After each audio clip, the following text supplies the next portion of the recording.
Mic taste. Mic test. Taste. Mic test checking. 1, 2, 3.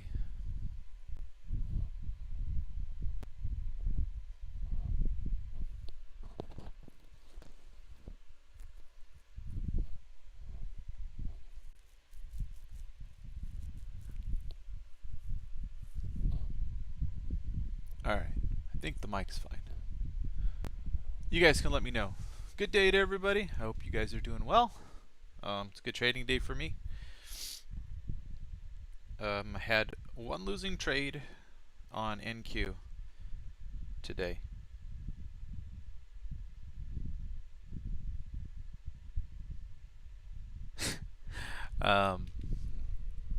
There we go. Pop it like it's hot. We just went and filled that large lot, 250 plus. So let's see if they fight back here. Like I called earlier on Twitter, max pain underneath. So these little guys just trail out. Let's go. Let's get rid of some of these. Let some of them run. That's fine. It's alright.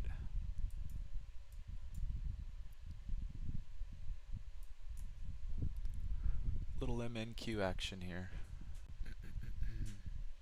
Big ticks.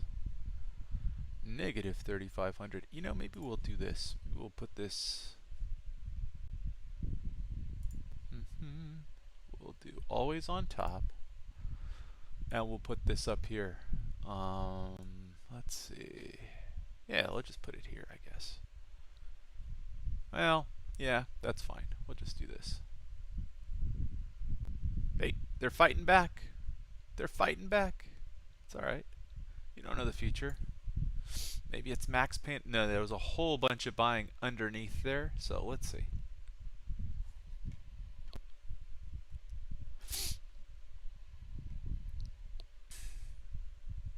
You know, the move is just to short the rejection and then new lows. That's the short-term move. I don't know, getting close to the end of the day, a lot can happen.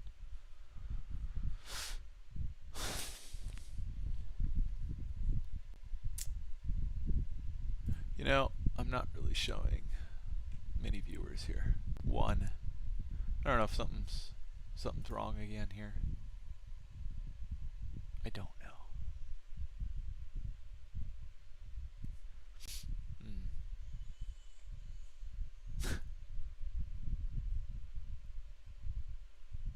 Oh yeah, this thing's. I was gonna say, I should just stop this bad boy out here. What are we short 2? Yeah, that's alright. We'll let it go. We'll put stops.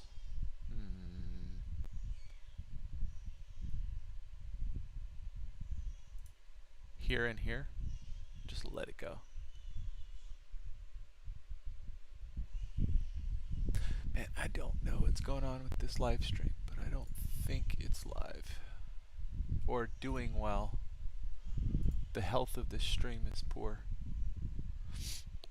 Let's see what's going on here.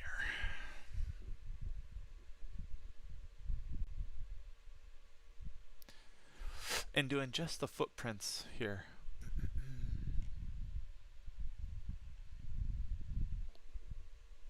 Oh, this is strong enough. We'll get out. And we'll. Oh, dang it. All right.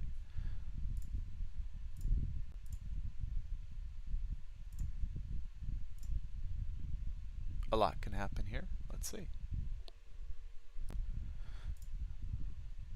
Out the other side. We'll see.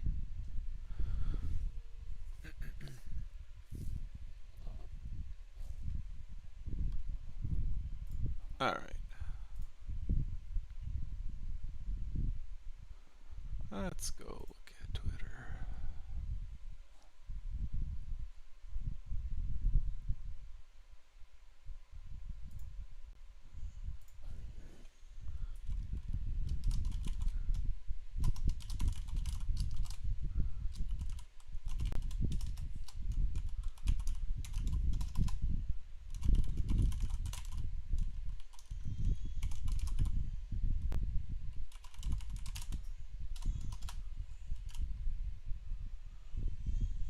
Alright, let's see.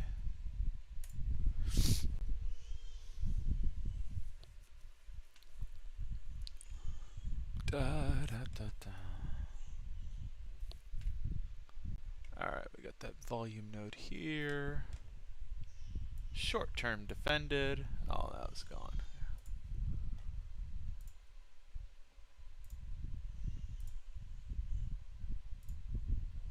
Come on. Alright, there you go. Now let's see if we hold. Hold, hold, hold.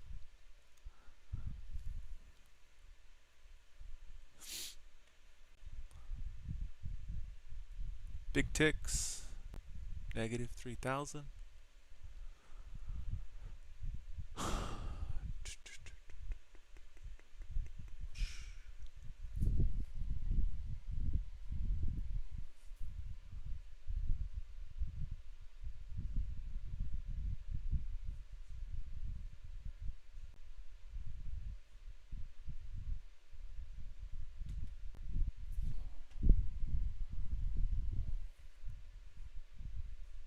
Oh, I heard it through the grapevine. Let's see. Pierrick, how you doing, buddy?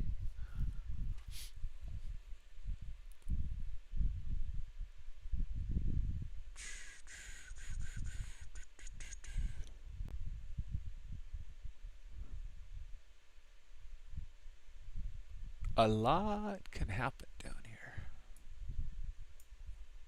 Volatility, easy to get stopped out.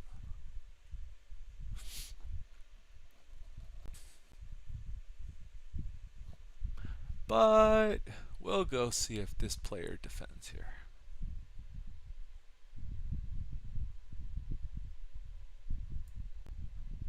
Here, we'll move this down just a little. There you go.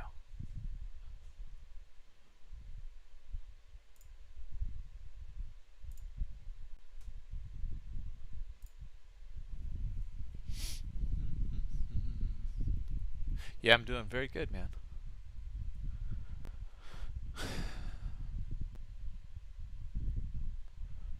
$52 point something profit factor day, so that's good.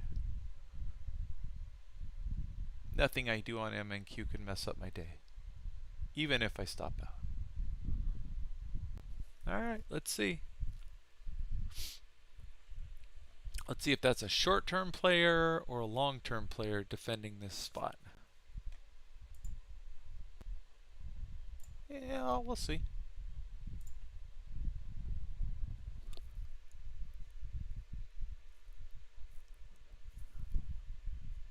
We will see.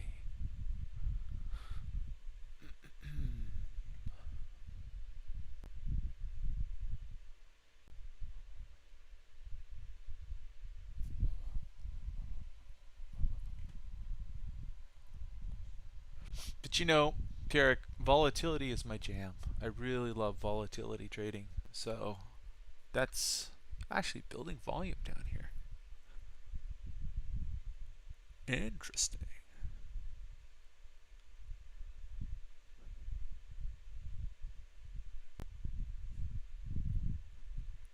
Huh.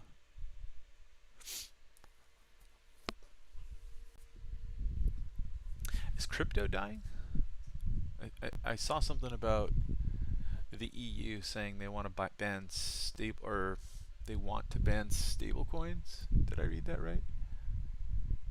EU Commission, the Commission, favors ban on large-scale stablecoins.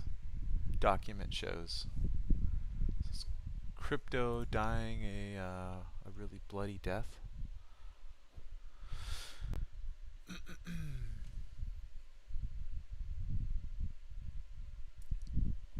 Now we'll get this off the screen. Oh, jeez. There we go.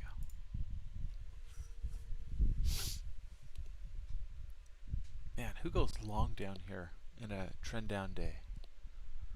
Sheesh. Me.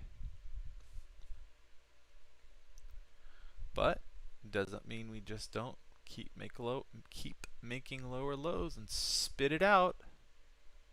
We now have a little trend line here. Biden eyes new ways to bar China from, let's see,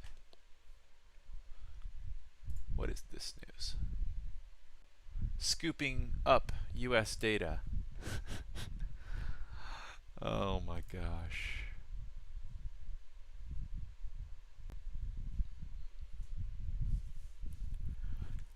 Yeah.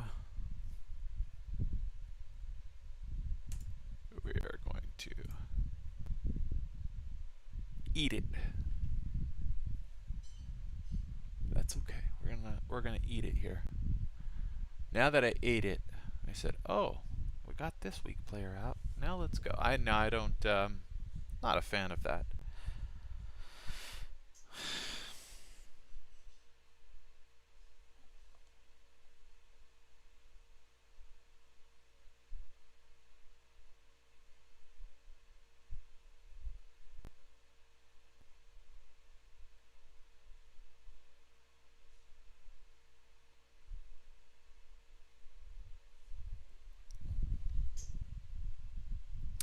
Is it popping? Ay ay ay. Ay ay ay. Look at, just realize all that loss and then it pops. Son of a gun. It's okay.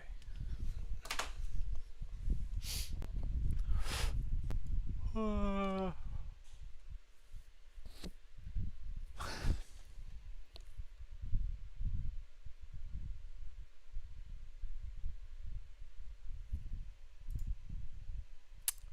I forgot to put a bracket on. Come on.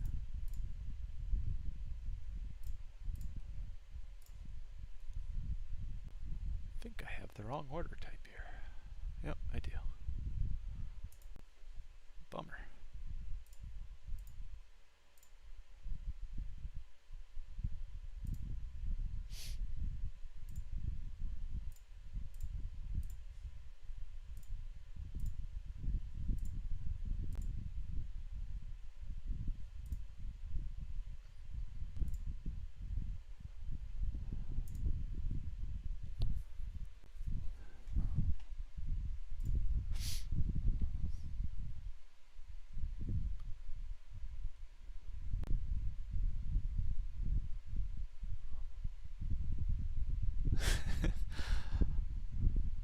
Mellow Mike, 70,000.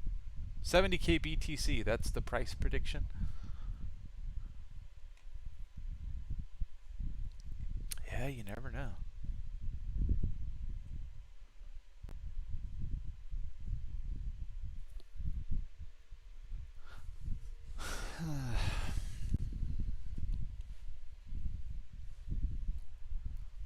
I'm not on the treadmill this morning. I went for a run.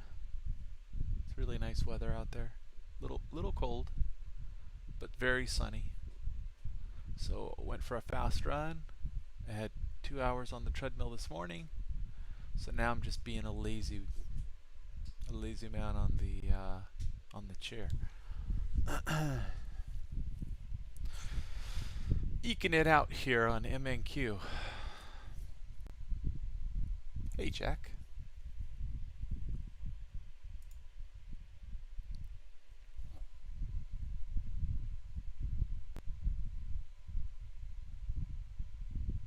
Hey, Sven.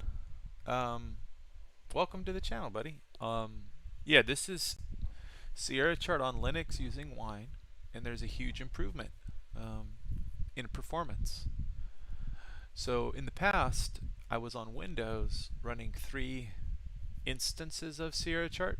I was actually running sub instances for charts, and then for trading, since I trade off of DOMs typically, depth of markets, that was my main instance, and I had those kind of all standalone. And I thought the performance was pretty good that way. And then I gave Linux a shot, and now I have one instance of Sierra chart with I don't know, maybe 1,000 studies and 45, 50 charts up. on multiple screens, and the performance is significantly better on Linux. But the setup for Linux with Wine and everything else is not recommended by Sierra Chart. They say you will have more problems potentially, and that may be true. So it's not for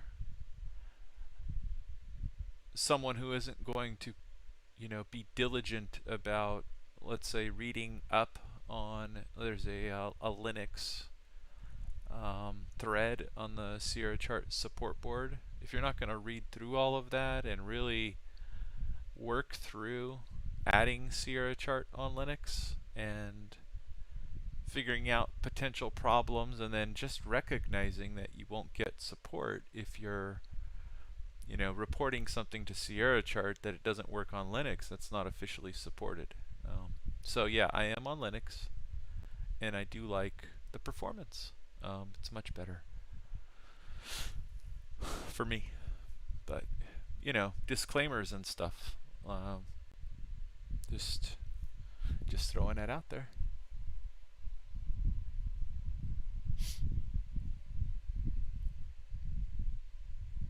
Yeah, I mean on the E-mini, I like a push all the way down in below 3900 to about 3850 or so. And that's on my daily chart. I went over that almost a few weeks ago now. You see that? And discussed all of what was happening today in detail on this LVN, that we would likely get up and down price action through the LVN, or we'd get some big stops running all the way through it with a big bounce and then filling in the LVN. So this is not unexpected price action by any stretch of the imagination. Rather, this is very expected price action. And you can go back and watch that video. It's 3 hours, but I go in depth about the scenarios that I had for this market coming into this area. And there were quite a few different scenarios, so you know me, I'm usually prepared for one of them. So very good trading, very good trading. I'm so tickled right now with my trading performance, and I would attribute it, most of it, to preparation. Yeah, you have to have some knowledge, but I mean, most of this is preparation. We're gonna get a monster rally here pretty soon. I'm just letting you know we're gonna get one, but I don't know if it's gonna be today or what.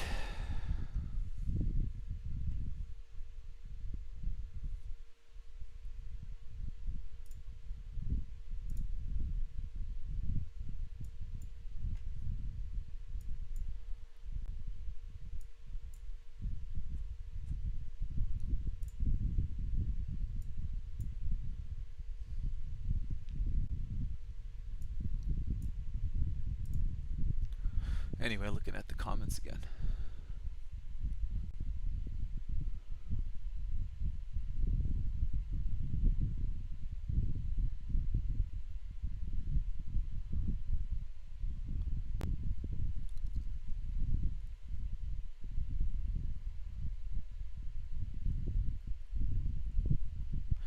Pierrick, have you watched my tips and tricks where I show you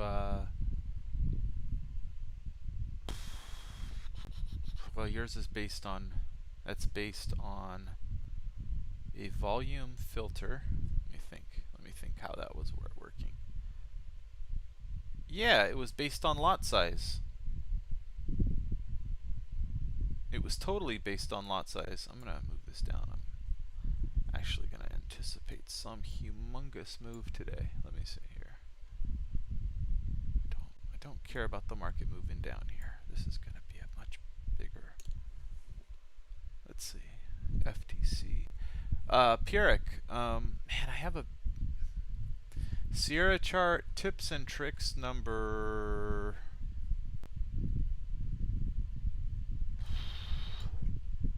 Hold on. Which one is it? I'll look on YouTube. It's in the Sierra chart playlists. Let me think here. Where is it? Videos.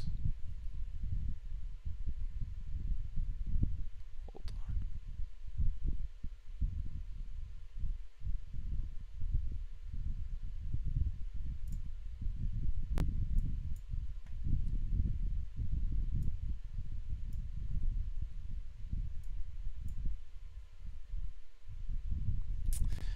What am I looking for?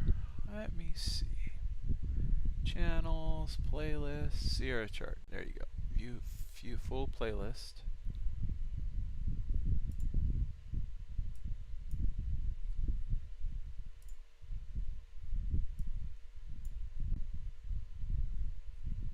Oops, these are too close. Way too close.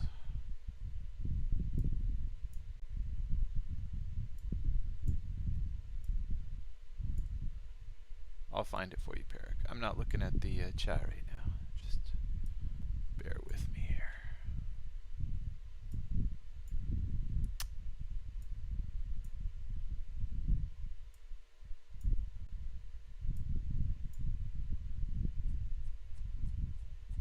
All right. Yeah, that's it. Sierra chart tips and tricks number 4. Let me see if I can save. Let's see. It's only 29 minutes too. Or is it? Yeah, 29 minutes. Here, I'll link it. I'll share it right from where I'm talking about it. Here you go. Link in the chat. It's okay, buddy. I got you. Yeah, you found it. Okay. So you can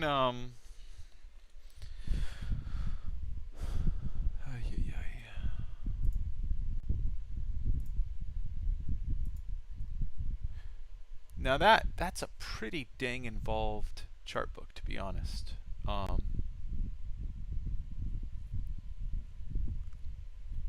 What up, Jonathan? That is a super involved chart book there, Pierrick. So just FYI, it's going to take you a little bit of time to work through that.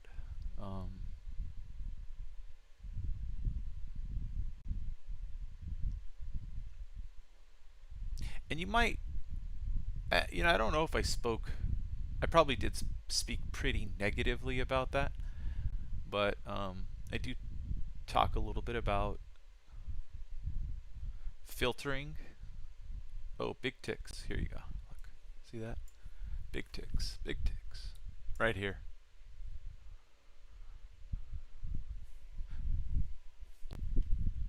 Hey, you guys should subscribe to Chino Trader.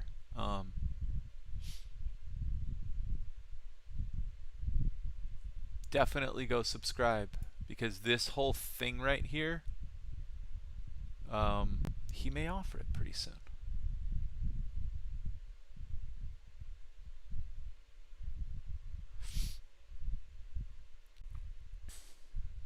So then you guys will be able to get all of this here. I don't get paid anything for it, by the way. Ticino's just nice enough to ask me, hey, I had somebody inquire about this. Do you mind if I build it? I said, dude,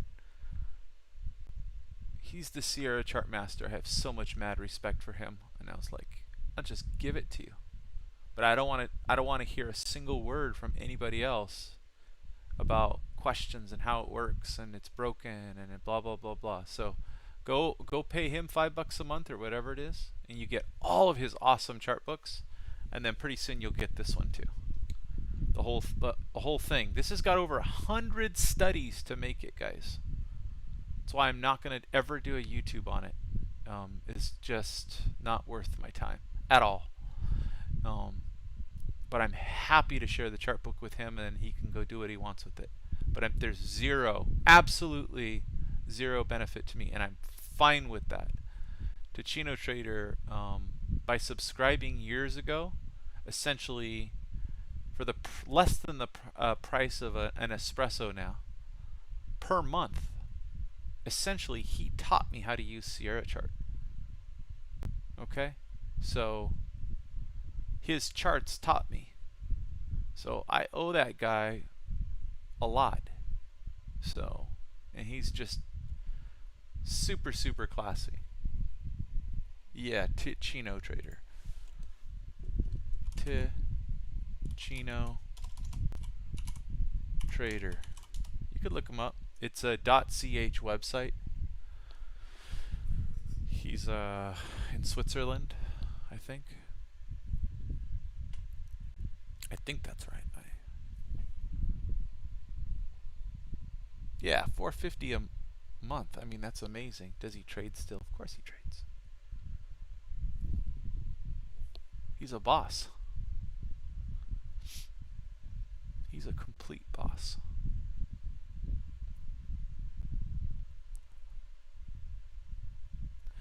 Da, da, da, da, da, da, da. Into the volume node.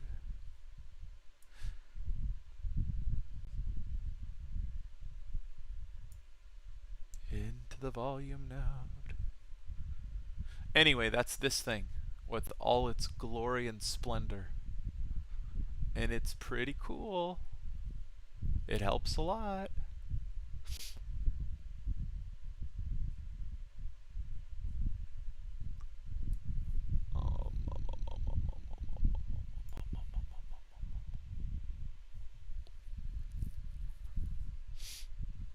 See, I'm not in the chart book selling business, guys. I show you how to build stuff on YouTube, and that's it. And I don't infringe on anybody else's work. I don't copy Ticino's work. None of it. Anything that I know how to build from him, and I have charts that I learned specifically how to build from him, I will never share how to build those on YouTube. Why? Because, you know, he put all the work into understanding Sierra Chart. He's just charging you a cup of coffee every month. Go pay the man for all of his hard work. Be I don't know, what's the word? Have some ethics or honor. There you go. Honor. Have some honor. Go pay a man that deserves way more than a cup of coffee. So anyway, you guys are interested in that.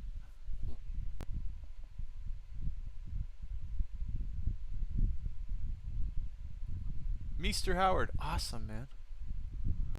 Yeah, I'm gonna email him the chart book today. He asked me, and I, of course, you know, he emails me, I respond right away. Mad respect for the Sierra chart book master. But see, he's honorable. He asks me first, right?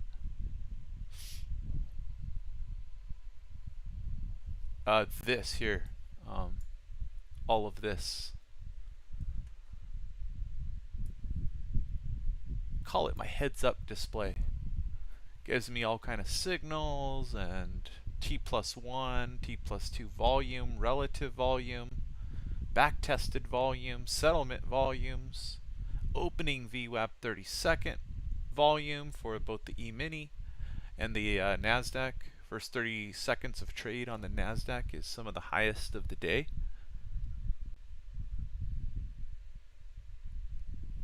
So it tends to be very relevant. This plots all of that, gives you a relative volume meter.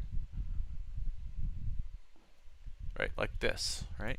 You see how this tick flashing? It's gonna, if you have a heads up display, that tells you something about the cumulative tick for the, see that? See how it's flashing? Right? So if that's right in front of your face and you're staring at your charts and that's going off and you know how to use it, and you have the dollar up here holding these levels, pushing up towards highs. You've got the nicey tick, the advanced decline, the aggregate. Oh, I think we're going to break down here. That's fine. Ay, ay, ay. What is going on here? There we go. Sometimes you drag Linux. There we go. Look. So this is even telling you it's getting more strong. I don't know if you guys saw that.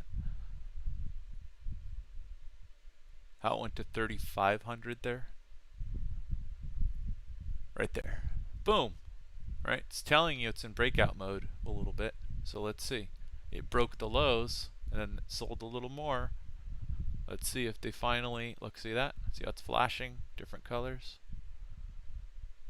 Essentially more intensity. This is an extreme value. So sometimes the failure to break down, is a good signal also. Come on. There we go.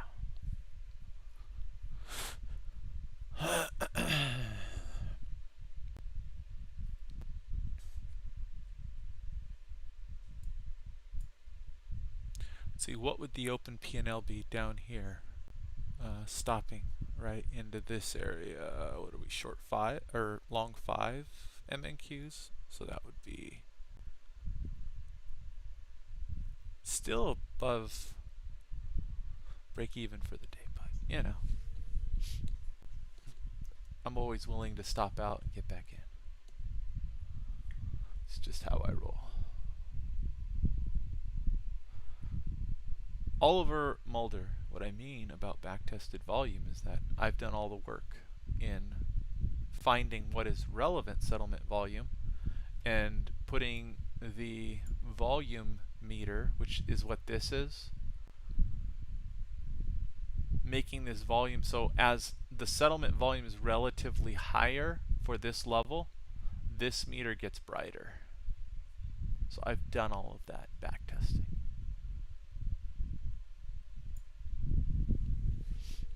You'll have to adjust it into the future as markets change. But I've done it. Oh, that's interesting. Somebody came down and shorted right there on size. That is really interesting. We're gonna get a little bit more long here. Might go further, but that's okay.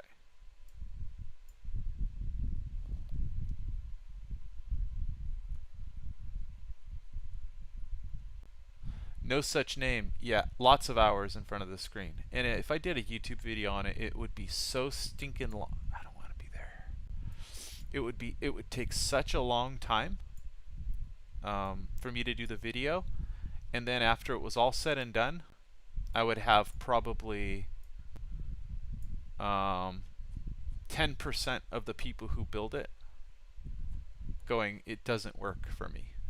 Because it's just one of those things. There's so many little steps and slight differences on some of the settings. Yeah, we might get stopped out. That's okay.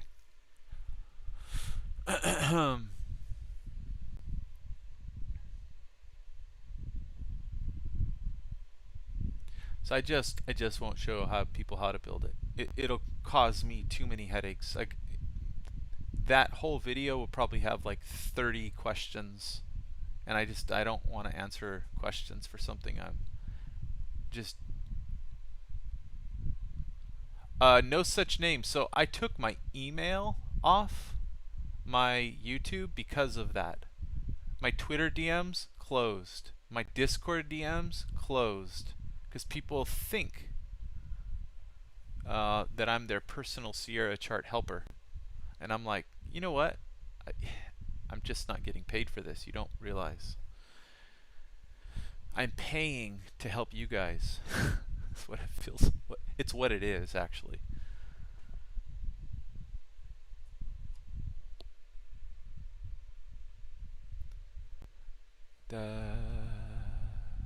So much volume down here. So much volume. Oh, there's the big tick reading again. Meester, I appreciate that, man.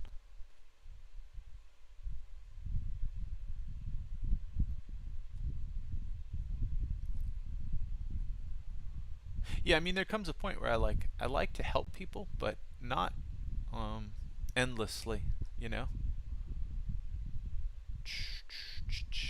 Look at all that liquidity on the E-mini here. Look at all that liquidity. I'm waiting for it on the E-mini. And I may have to get 39.28. Yeah, I'm getting long E-mini. Right here. Yep, there's the murder algo. Alright, let's go.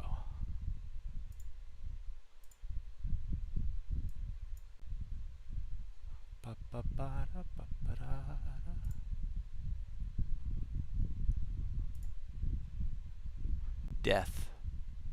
Yeah, it's just death into the close. I like it. I like it a lot.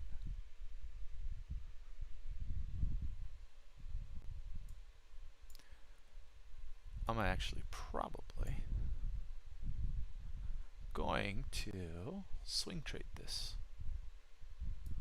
Like, what are you talking about? Yes, we will swing trade this bad boy. I'm long E-mini.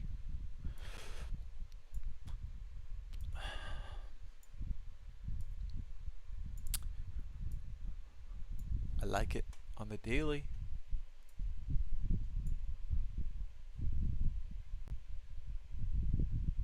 I like the daily volume.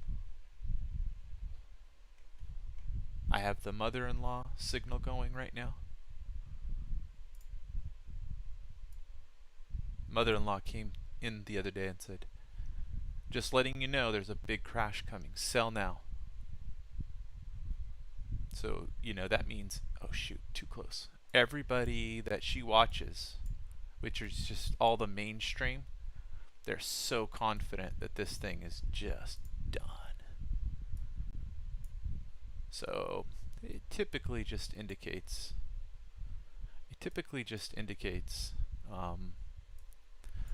Main Street are all dumping. She's dumping. They're all capitulating. This is what happens. So it's the mother-in-law signal. That's not really like, you don't time it that way. Bottoms take a little bit of time, especially with this kind of capitulation. But hold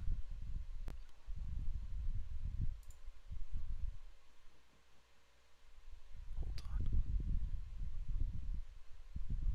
But for example, she was like, you know, COVID lows. She came out with the same thing, and she doesn't really care about investing. And she was like, the stock market's gonna die. And this was at, like, you know, essentially COVID lows, right near the bottom. So, and she just doesn't put her ear to the rails about investing very often. So it's a roundabout time, you know. Might go a little lower. There might be some more panic, right? It's just like the E-mini, you know. It breaks the range to the downside or the upside. Everybody gets short, and they're like, finally, it's so obvious. Look at this bear flag, and then it reverses, and everyone adds. And meanwhile, you look at the volume, and it's really high volume, and you're like, wait a second. For every seller, there's a buyer there scooping it all up. Right? So markets decline on heavy, heavy, heavy volume, and markets rise on much lower volume, right? So all the dummies are constantly selling on high volume. They capitulate. So it's normal. This is what happens.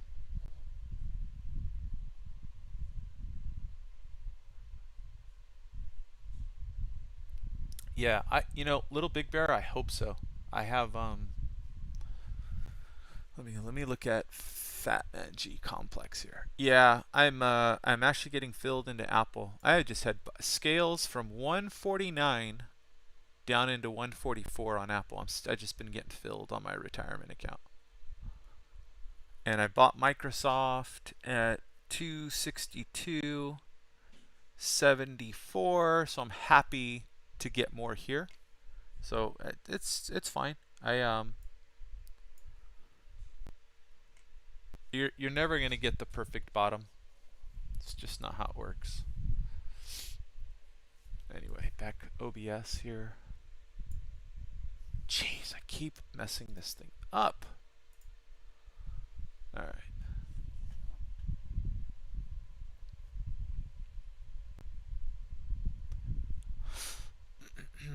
But this is a bounce zone. Actually bounced. So the bottom of my zone that are marked up on all my charts is 39.24. Exactly.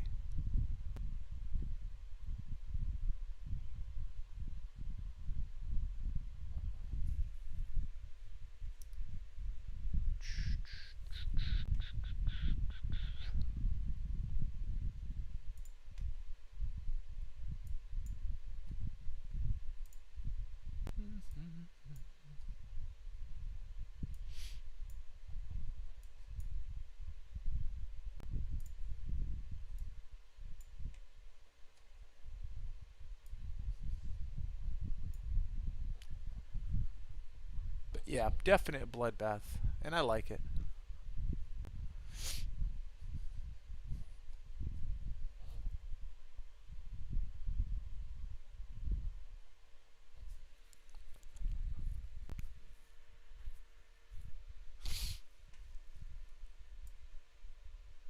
Oh, these are too close. Bummer. Don't want that.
Contracts down here. Let's see.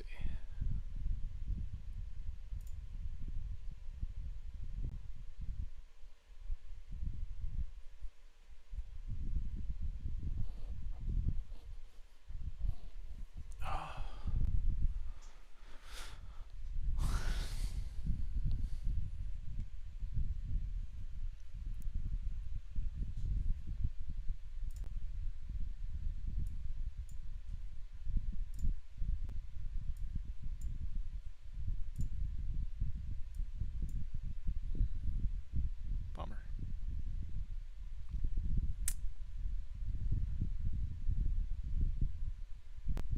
All right.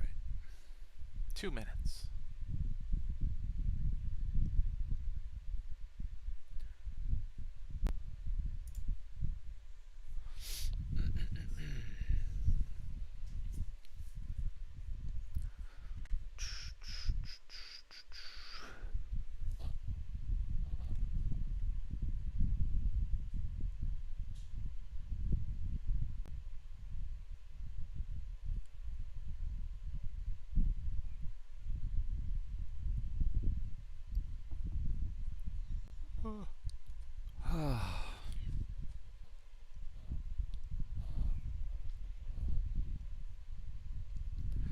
Here we go. Come on, last minute. Get that volume pouring through. There we go. Dump it. Dump it all.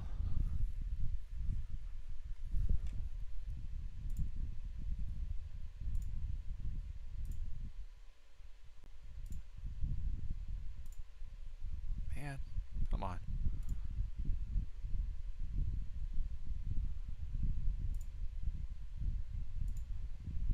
Please? Please dump it all?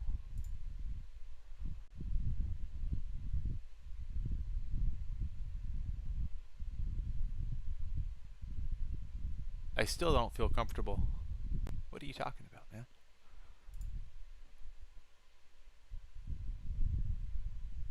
Does that ever happen? That's exactly right. Trading is uncomfortable in that there's never a guarantee. I really wanted this to dump.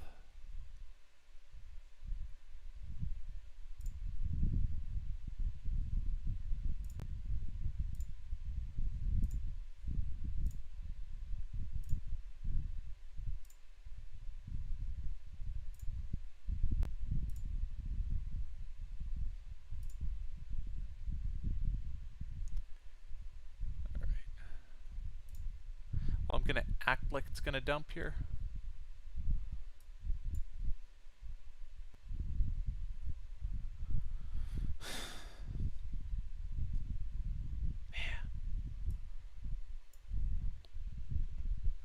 All right. Super low settlement. Man, that is just not what I wanted.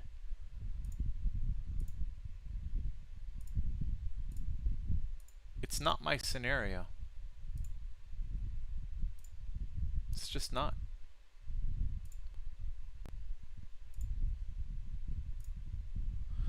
All right, flat. That was a waste of time.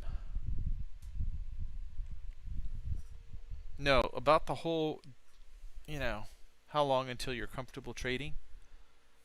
So the longer you trade for and the more capital you have, if you can live on that capital and lower your risk, you're more comfortable.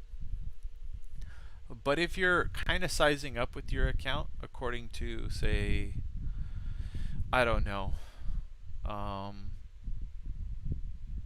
the most efficient way to grow your capital based on your performance, then because you have good and bad weeks and the market is constantly evolving, changing, going from high to low VIX to consolidative to trending to bear to bull, you never quite get comfortable. And I was telling that we were having a long conversation with another full-time professional trader about this last week. And we were just both saying how, man, it's a grind, right? And he was saying how, if you know what your performance looks like, and over the long haul that you've done this well, then why is it so stressful? And it's just all this human psychology that comes with changing markets, and you have to spend a lot of time on the psychological part of trading. Reading the Brett Steenbargers and Mark Douglases and Jared Tendlers of the world. It helps immensely, right? And then the fact of the matter is that life will throw you curveballs, right? You'll get married, right? Or you'll get dumped by your significant other, or you'll have children. And depending on how those children are, they might be it might be a challenging child, right? Or your spouse will lose their job, or you'll have a losing streak for 3 or 4 or 5 days. These things, nothing is guaranteed. They can really weigh on you, and when you're trading your own money, that's different too, right? And so, it's just incredibly difficult to beat the market.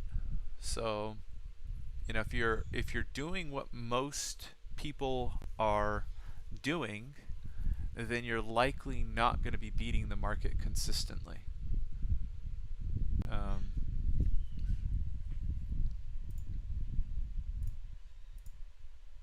Come on.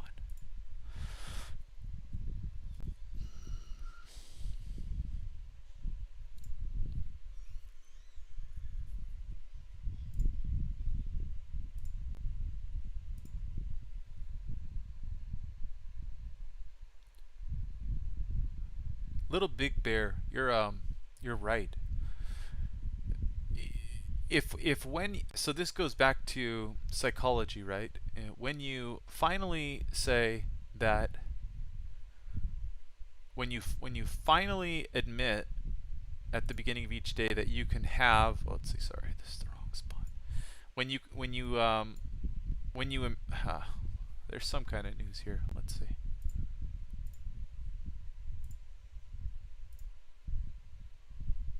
Is this it? Nah, I don't think so. Back to settlement. What is this news? Let me see. Oh, Buller talking about raising rates by 75 basis points is not my base case.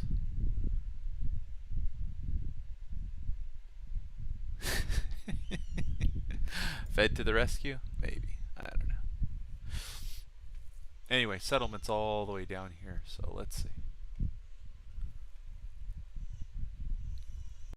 About here. We'll stop out up here. Let's see. Stops above here. 022. Yeah, I like it.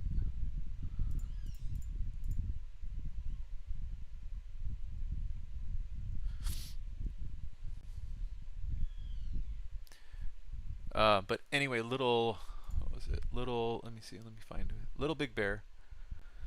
When you do start embracing the fact that, you know, when you get up to trade each day, this is what can happen, is I can lose, and you're okay with that, then trading is better. Right? You take the pressure off yourself. And that's called having a stop loss, and that's called controlling risk, right? I agree. Little Big Bear, I totally agree.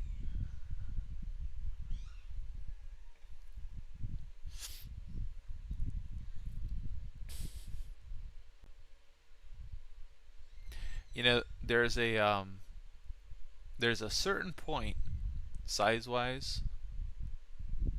Sorry, let me look at this. Yeah.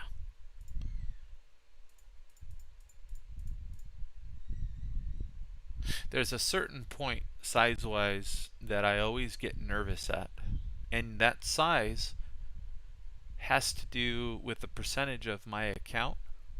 And it's just a mental block for me. And so with trading, you got to factor that in. You've got to factor in what size are you comfortable at.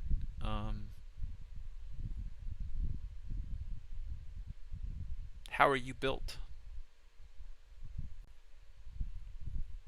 And when your family relies on what you're doing, that's a different thing as well. A lot of you guys are single, or maybe you're living with your parents or whatever. Cool.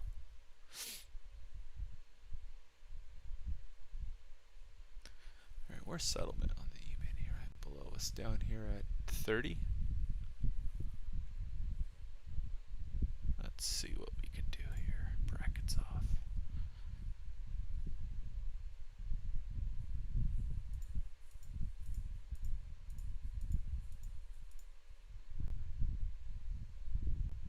I am happy to short and be wrong for a while against some of my my stock purchases today. Let's see, 5, 6 down there.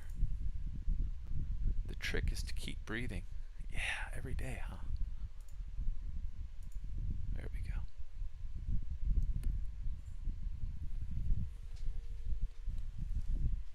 Little Big Bear, you sound like Mark Douglas. Trading in the zone.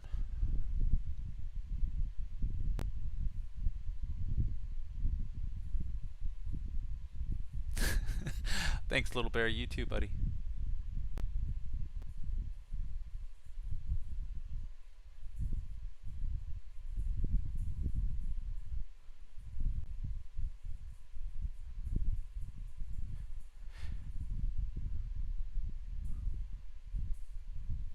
Yeah, I've talked about Douglas a little bit. I'm not going to say anything negatively about him, But I felt like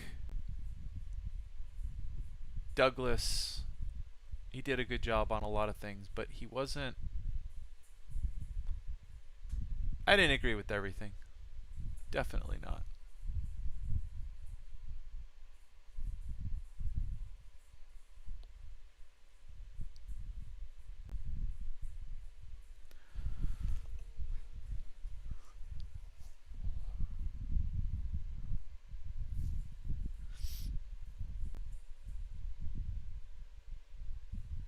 I think it it depends what type of fear, right?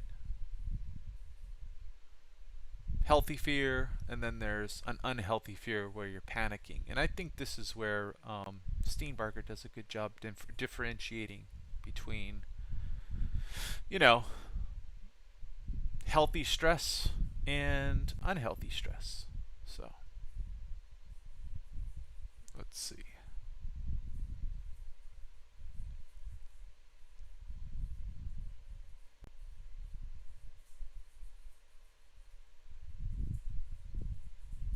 Anyway, let's see. Let me look here.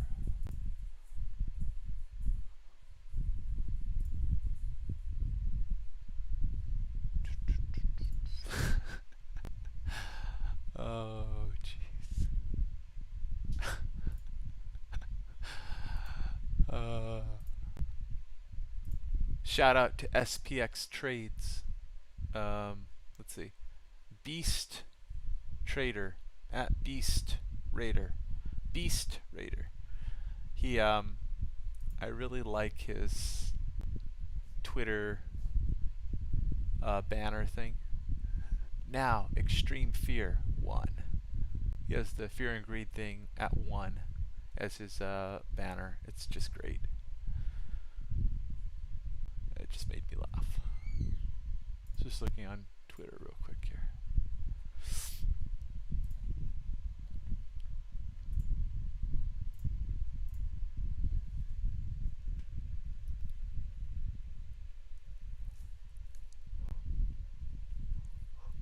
Oh, my goodness.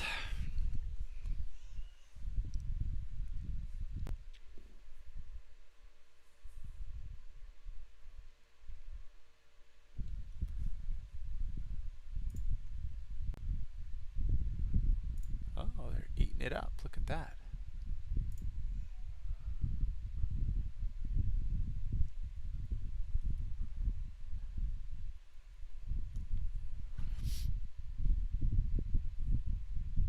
Come on, eat it up. There you go.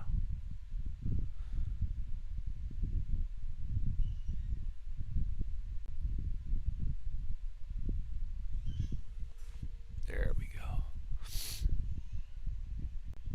There's an iceberg seller here at 39.40 E-mini.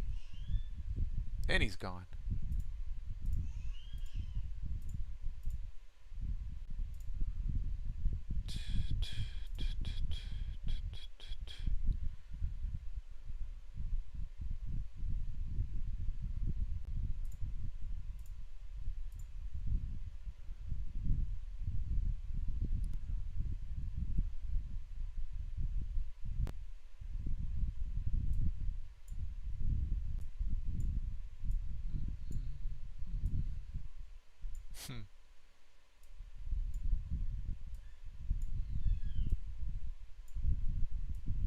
Anyway, let me turn this chat back on here.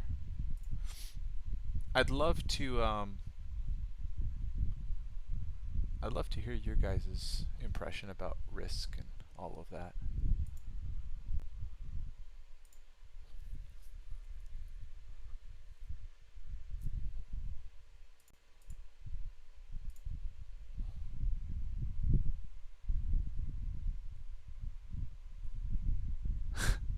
You want to get 43s at least? Sweet. Yeah, I'm already short E-mini. It's underwater, and that's okay. By a little bit, not by a lot.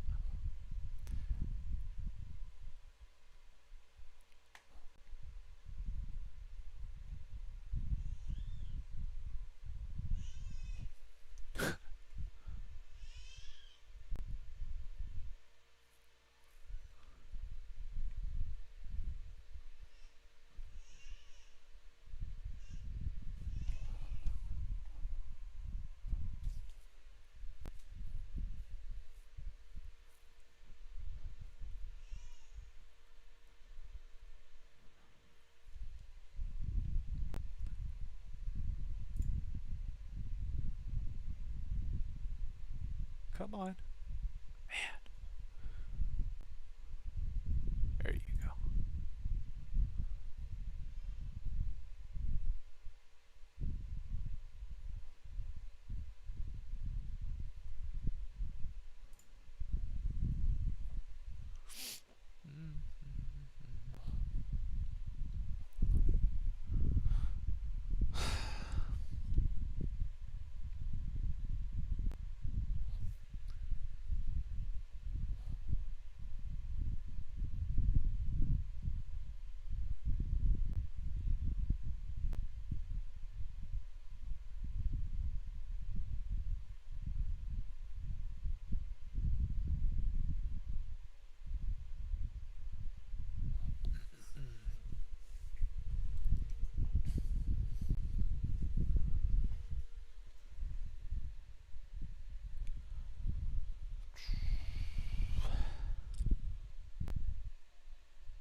You know, when the markets go bonkers like this, lots of volatility, do some of you guys ever feel like it's already Friday? I'm there. I actually I watched the market a lot this morning before I started getting a downward bias after we retraced about 65-70% of the morning's move up. I almost didn't want to trade all day long. I was like, I don't even want to do this. There we go.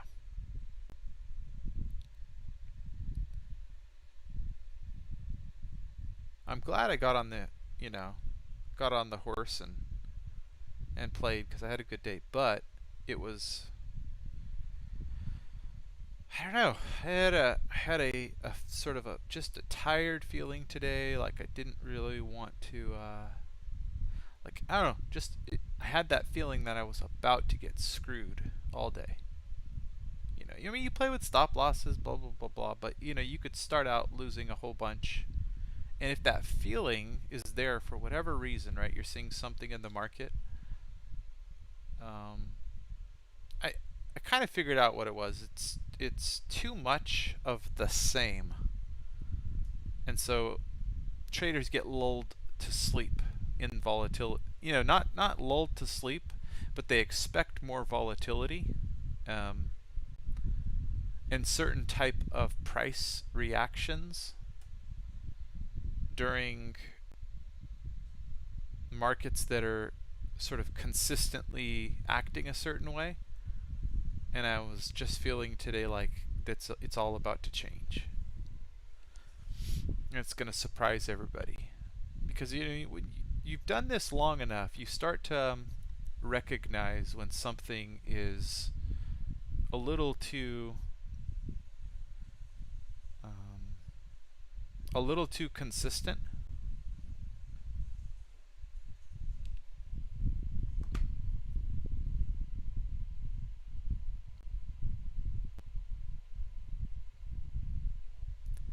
So anyway, that is what I was feeling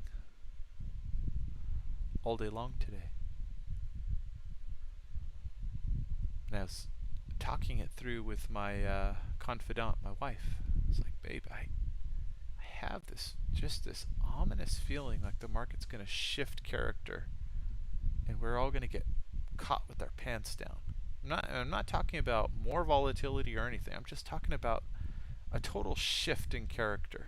That's going to surprise a lot of folks. So I was like, You know what she told me? She said, well, just watch. Just sit it out and watch.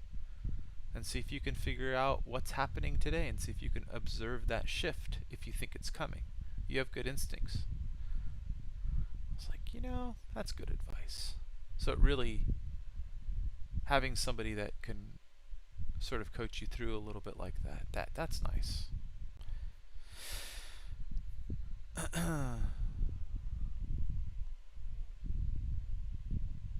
She's heard me for so many years now talk. And I'm careful not to talk about markets a certain way with her. I don't share my stress. I just say like this happened and then I laugh about it. No matter if I win, lose, or draw, which she's been hearing a lot of winning. She knows. It's like, nope, it's not just all about winning. She knows how it is.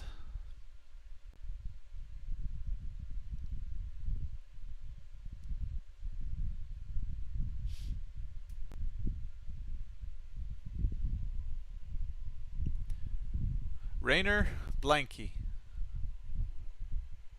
What happened, my friend?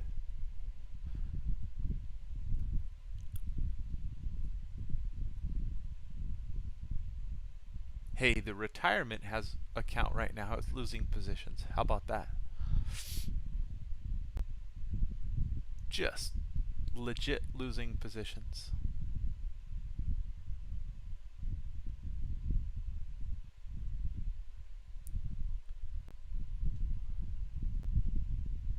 But oh, well. It happens. Don't worry about it, my friend.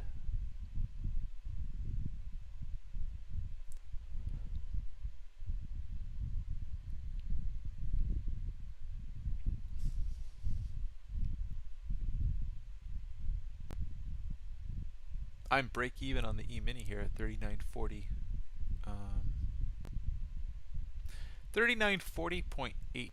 You think I'm gonna cover at break even? No. Hell no. I hope we go to the moon right now.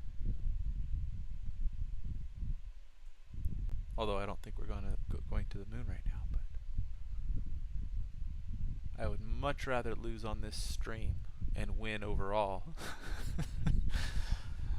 on swing accounts than, but you know, whatever. Oh, cool. Rainer, were you you know the deal. Were you in our old or my old Discord?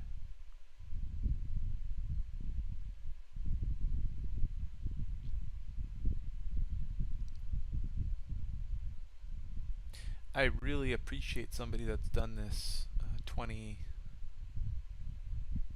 22, 20, 24 years.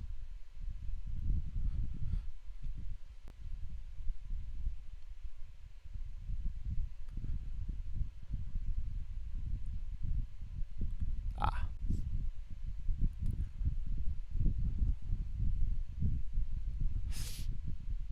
I would use Discord. I would use Discord again.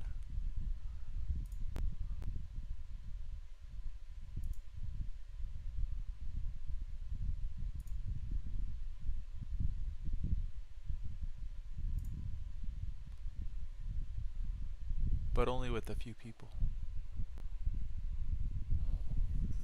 Really? I've never heard of John Ross. I'm looking him up right now. Let's go look here. Oh, Joe Ross. Let's see. Hold on. Let me move stuff around here.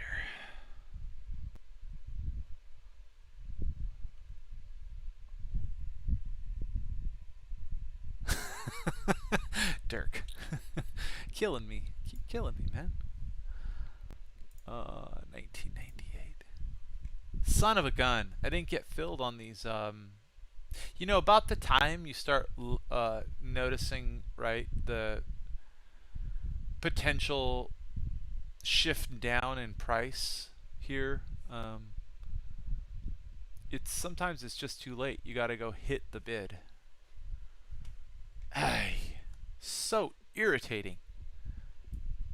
So irritating not to fill. Maybe we'll fill right here. Come on.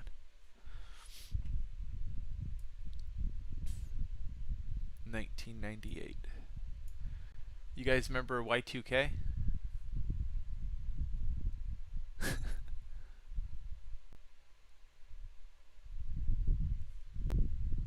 Yeah, you know, there was this thing called Y2K, Oliver.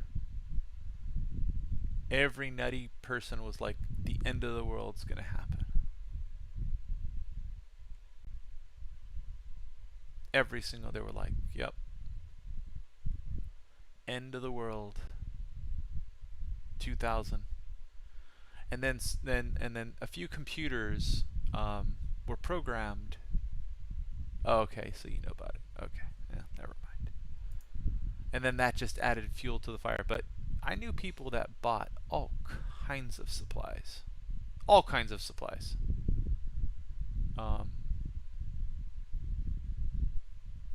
It was just hilarious.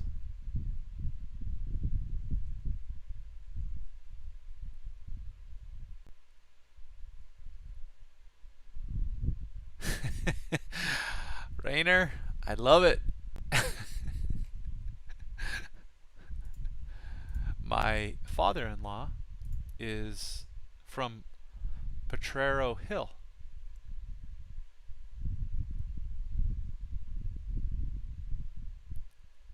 You probably know where that is.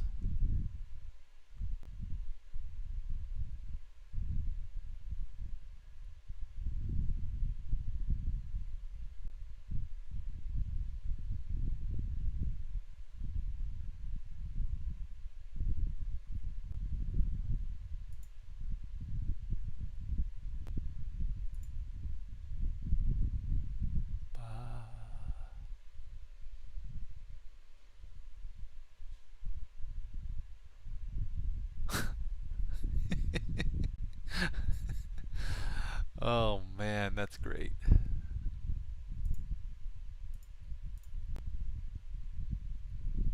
Look at how they just pull and stack on the E-mini.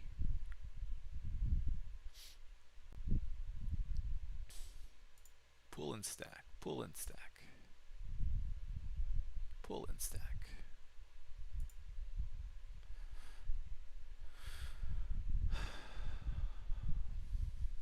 Cost basis on the E-mini, $39.41.75. What are you doing, Mike? Yeah, what am I doing?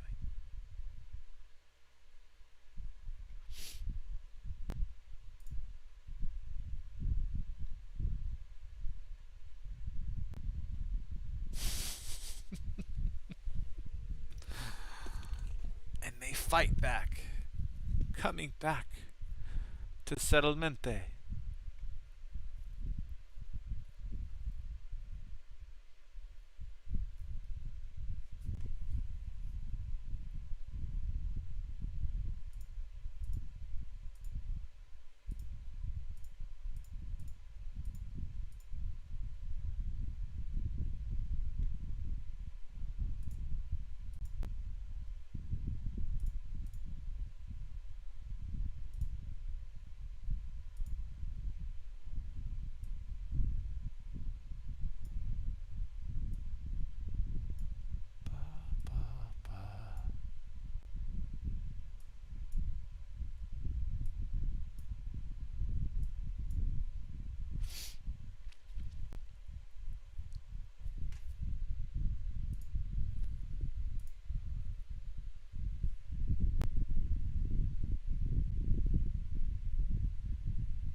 Just a baby one.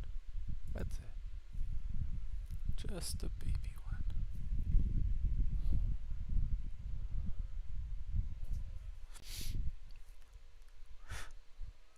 Whoa. Oy.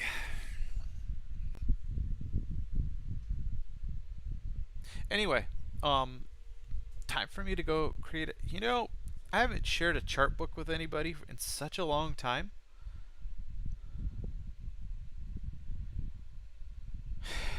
That I'm gonna have to think about it a little bit. I need to go create this chart book for Ticino and get rid of. There's so many reference charts, so I gotta do this. I'll do it tonight and then email him or whatever.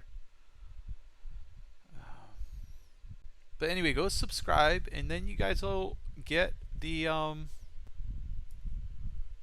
you get this heads up display. And it's a lot of work, guys. Like 20 plus hours at least went into thinking about this, maybe more, and designing it and back testing and looking at old volumes and coming up with all the ideas to get this to work the way it does with these relative. Once you guys see it, some of you will understand, others will not. But it'll probably make your brain hurt a little bit trying to even reverse engineer this thing. But give it a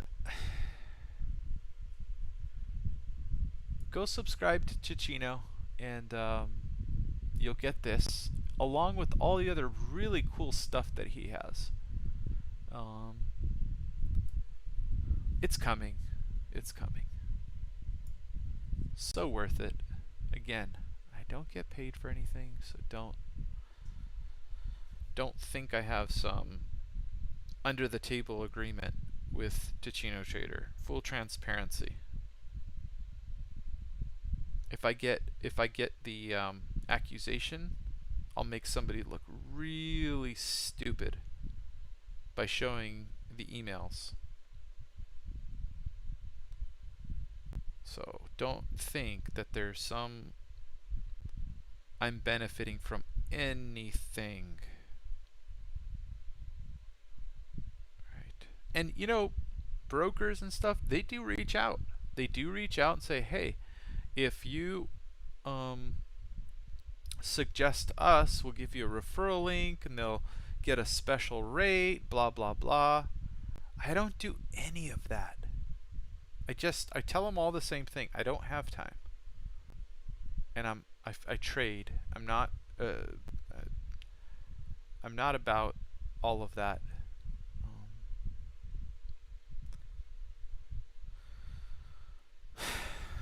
So anyway,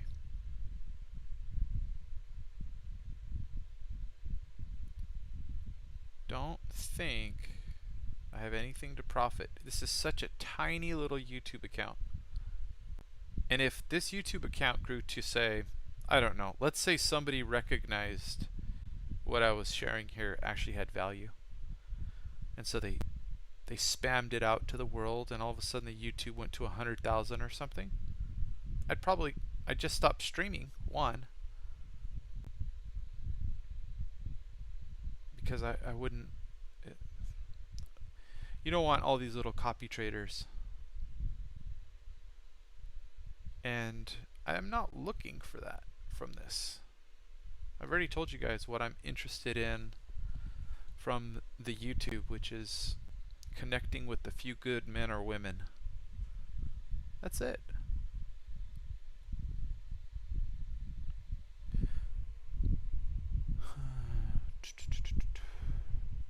Hey, Harjeet Sahota, thank you very much.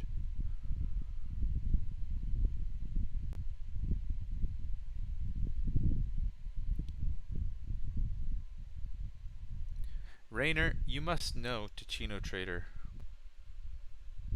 in person. I'll bet you he's cooler. I bet you he's cooler than he seems in email, because I have so much respect for that guy. He's just such a good person.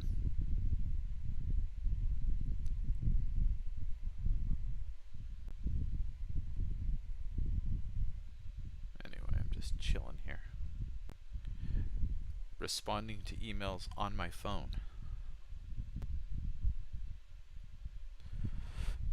Oh, I'm waiting for somebody in the chat to tell me something interesting. Then maybe I'll. You guys know how I am. I go on these little rants when I start to feel fired up.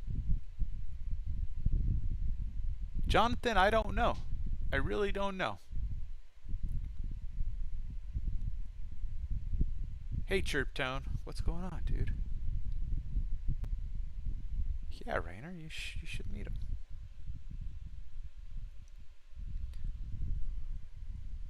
I used to play this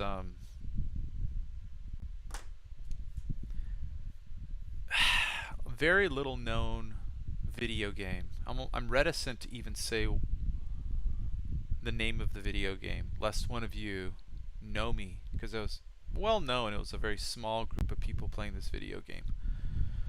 But one of the people from that video game, I ended up meeting them. They're from another country. They flew into the United States. They were in our neck of the... This person was in our neck of the woods. And so they ended up staying with... Me and my wife were only married 4 or 5 years or something. No kids at the time. And they ended up staying with us. We took this person to San Francisco and all over California, really. We drove them all over the place. But I don't know. I recommend it. Like meeting people that you meet online and meeting them in person. It's a cool experience. I mean, you got to screen them and talk to them on the phone, blah blah blah. I mean, you get a feel for who people are, but it's pretty cool.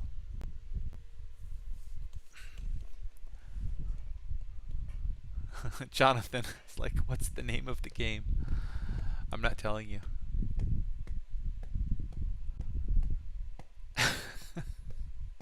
Jonathan might be, let's see. Jonathan, who might you be? Jonathan, do you live in the United States? Or do you live outside of the United States?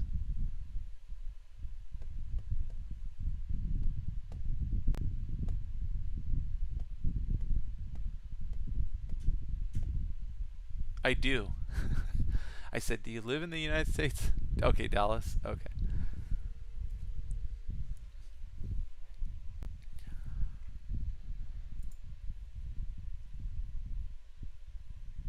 You know, in this game that I used to play online, there were a whole bunch of people that were like Ripple buyers. So there was a lot of people from Australia, and Ripple was like a thing for these Australian people to buy.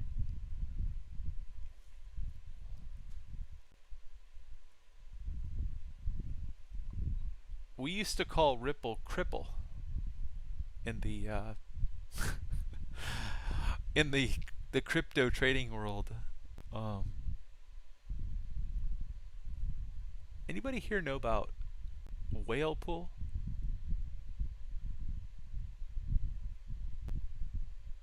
Good old whale pool.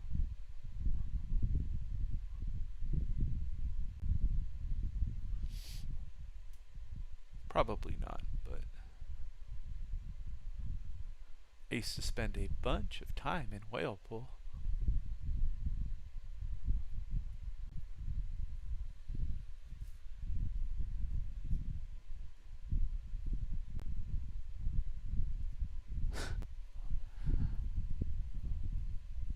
They had a TeamSpeak server.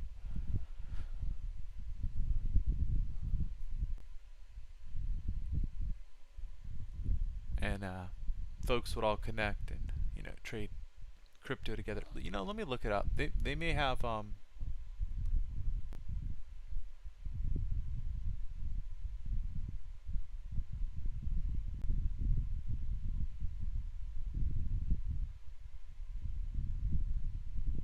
Chirptone. Chirptone says they upped their risk from 1 to 2 per trade after using the Monte Carlo simulation.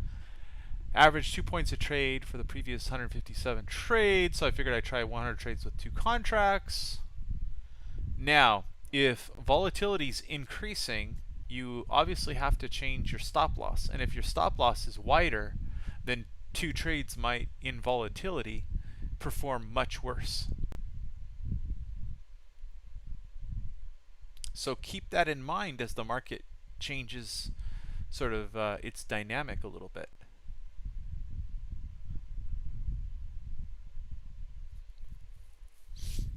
There was a guy in the Discord that kind of struggled with risk a little bit and adjusting. And they were like, oh, I did so good this last week, and then now this week it's different. I'm like, well, it's a different market, so you've got to adjust your stop loss. And that's part of the difficulty of trading.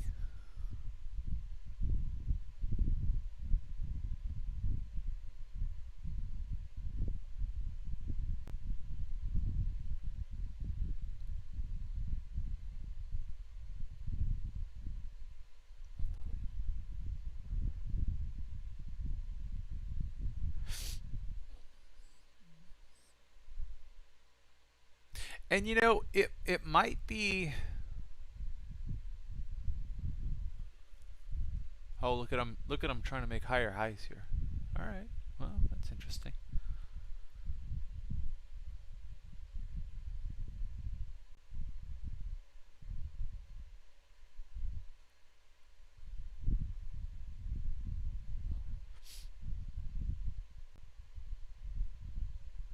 So, no such name says, did you notice anything unusual about yesterday's market? No.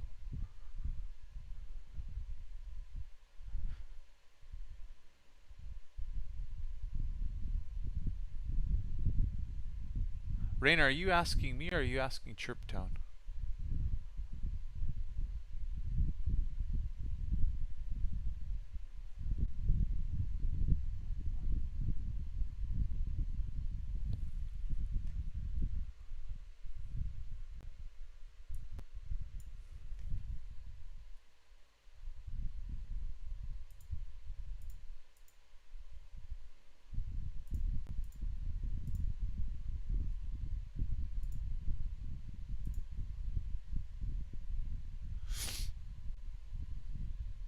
Oh, yeah. So they're not really automated brackets. They're essentially just their trail stop. Well, in volatility, they're typically trail stop type brackets or trail stop type stops. So they'll be static, something like on the E-mini 5 or 8 points. Yeah, okay, gotcha. They'll be like 5 or 8 points, and so they're a static stop, okay? And then once the position goes into profit by, say, let's say it's using the 5-point static stop. Once the position goes into profit by 8 points, a lot of times it'll move the stop to, say, trailing the market by 3 points, okay? And if I'm looking at structure, right, once it goes 8 points into profit, boom, it trails to essentially 3 points behind, which is if it's a 5-point initial static stop, in 8 points of profit, it's flipping it up to trail the market by 3 points. Most of the time, if the market oscillates 8 points, it'll go 10, right? And then I lock in more than 1 R. So in a fast market, it'll get me out on a quick retracement.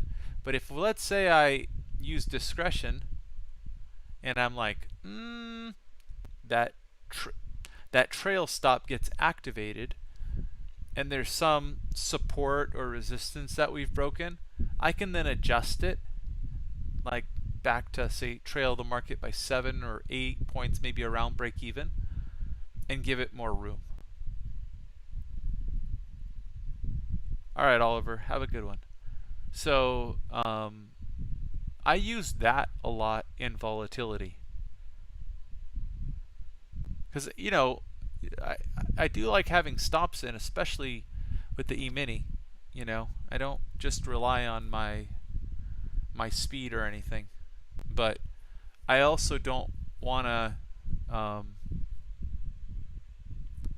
what is it, forecast where I'm putting my profit target either, right? So I'll manage it in different ways, and we have to kind of notice sometimes when sometimes we're going towards liquidity in a market, and other times we're going away from it, right?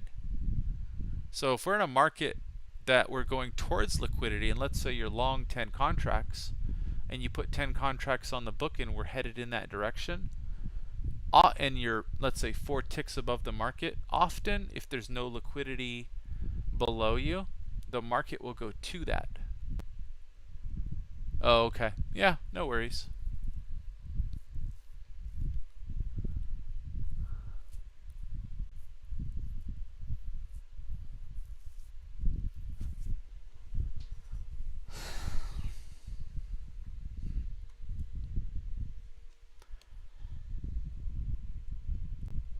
How do you use brackets, Rainer?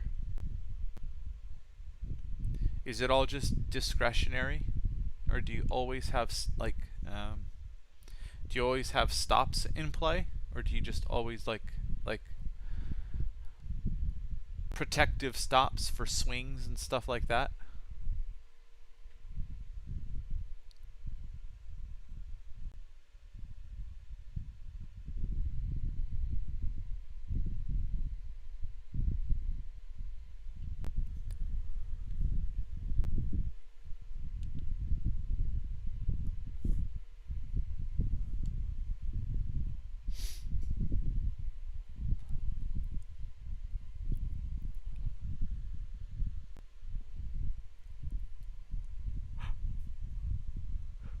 Oh.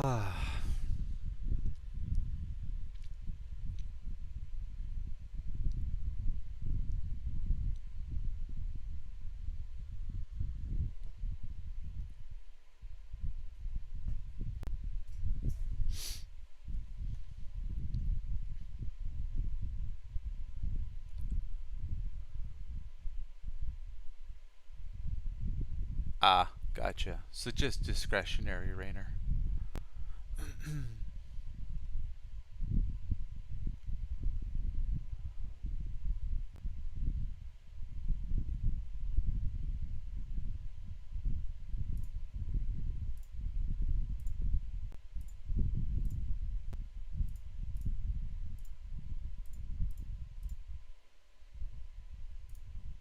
Look at me clicking away here.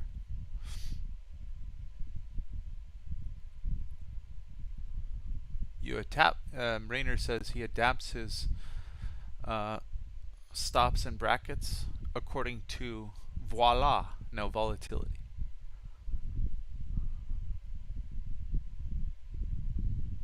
Yeah, I gotcha.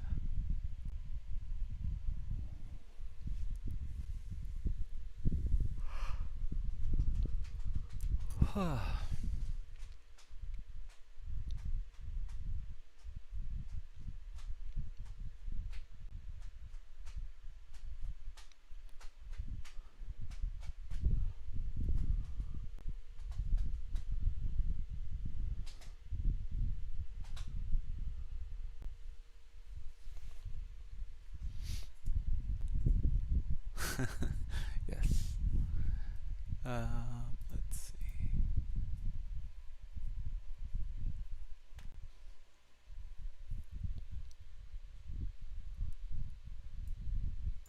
Oil was really interesting to trade today. I took a fair number of trades in oil. Had it up on Footprint today.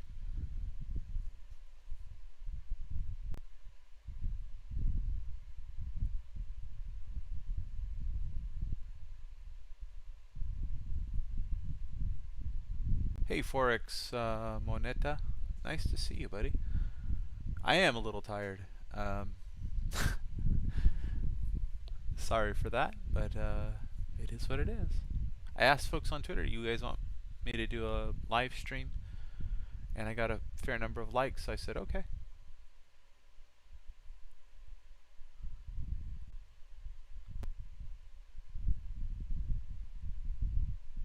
Chirp tone, yes, it would. Well, okay, before I say something stupid, if volatility on a 5-minute bar is, oh, I don't know, on average today, it's, let's say that the true range, so let's say you look at they call it average true range, or ATR, right? And you look at how many bars, 5-minute bars in 1 hour, right? So 5 times 12. So 12 times, I don't know. Let's just say, let's look at ATR 60. Okay, so let's add ATR to our chart. Oh, you're wrong chart.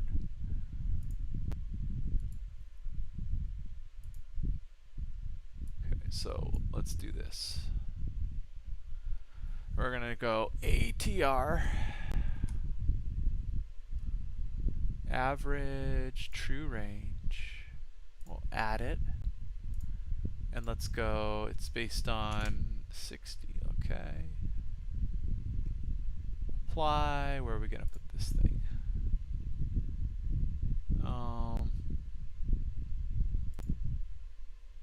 Chart region 1. Wait, no, I put it in 3. Sorry. All right. So ATR is above 11, right? So for every 5-minute candle, we'll just get rid of this real quick. Remove, apply, move this down. Okay, so ATR is like 11. So in other words, the average range for the last 60 bars is like 11 points. And it's lowering right now. So it's even higher. It's like 15, right? So the noise in the market is like 15 points. Now, if you're playing on a footprint and you're going node to node, right? And let's say, oh, the close is going to skew everything. So we got to move this around so that we see volume nodes again, all right? So let's say you're playing node to node. Oh, let's see. Yeah, you're playing node to node. And let's say this builds first. I don't know how this bar moved, but it went up. No, it built volume. It went up, and then it pushed down. And then let's say you took a position right here, right? Where are you going to put your stop, right? I mean, that's a lot of volume. There's 3-4 points here, right? You're going to put your stop up here. Okay. So you're short here. And then 1R is about here, right? So your stop is 39.55.50. I'm sorry, and your entry is, so it's a 4-point stop just on this tiny bar. Now, most of these bars have been moving way more than that. So you're going to get stopped out on volatility most of the time if you have a 3-point stop today. All right, maybe this is a bad example. Well, I'm trying to, because you may use things like this to try and, I guess, protect yourself because it's a fairly big volume node, right? It just depends on your trading strategy. But anyway, like, okay, let's use a different example here. Delete that. Let's come in and let's say you want to go long. Let's go here. And you're like, oh, this market reverse came above this volume node. And you're like, well, I want to get long now. I'm bullish here, right? Right. The market, I think, is a big reversal bar. Okay. So you're like, you get long somewhere in here, and you're using a method where you're using, let's say, footprint volume to try and protect. But now it's volatile. But your entry, so your stop, let's say, is below there, and your entry's here. Right? And let's say you're looking for, I don't know, are you looking for 1R? Are you looking for 2R? Are you looking for 3R? Right? Then the very next bar, you get stopped out. And you don't even get 2Rs. You get stopped out first. Now, you move the stop to 1R, just based on more movement, you still get stopped out. Look at that. Right here, you still get, and you never get your profit, while being right for the direction of the trade, right? A signal bar closing above all these bars, right? So what do you have to do here if, let's say, you're a price action? So it just depends on your strategy. But let's say you're a price action trader and you're long here, right? You're Al Brooks or something. Well, stop under the low, okay? You're a counter trend trader. So where's 1R on this trade? Right up here. Right, so there's 1R. See that? Stop under the low. You don't get stopped, but your stop is now, let me see if I can look with that. That's a 18-point stop, right? So in volatility, a 3-point stop, you have to be so right on momentum and direction. Sorry, let me turn some things off here.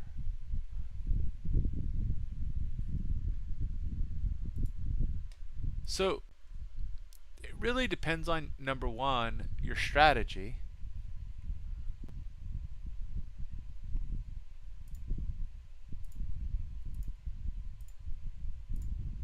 Sorry, I'm still a little short E-mini here. And it's coming, did you guys know I was scaled out? So I'm a few contracts short here. So I'm just letting them come down and fill me before 2 o'clock. I don't care about the MNQ. I'll stay short. But the E-mini, we're locking it in here. I don't really want to stay. There we go. All right, we're flat.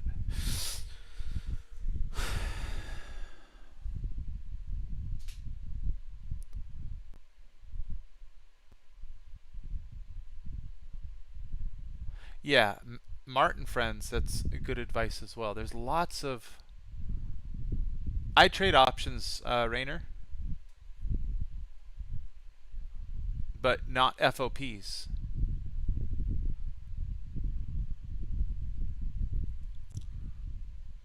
Not FOPs.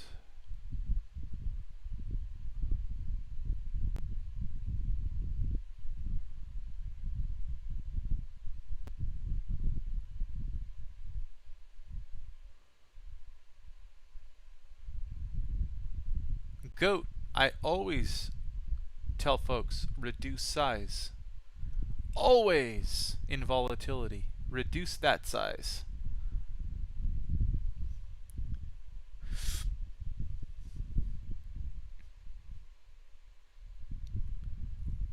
Awesome, Rainer. I wonder what happens here on MNQ if we try to close some out. Let's see. Right at break even. Do they go hit it?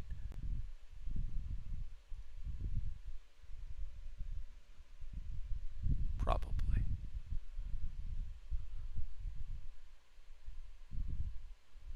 Oh, Pierre, you asked this the other day. So the reason is because I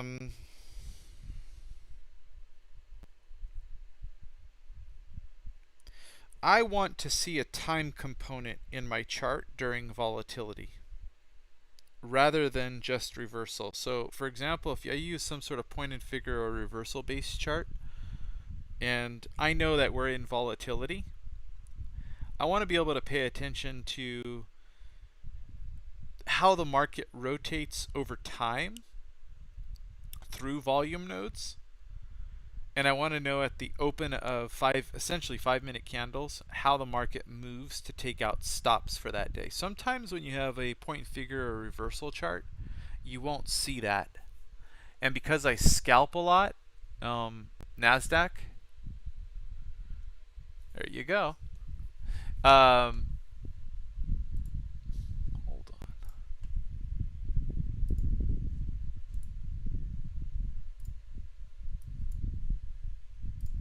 We will just turn this off.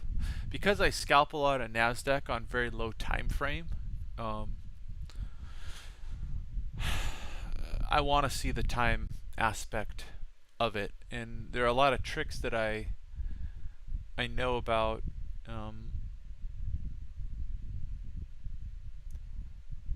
how price action traders essentially get trapped with certain kind of bar formations and where they go get the stops. And so I follow that story, and I have a lot of edge in that.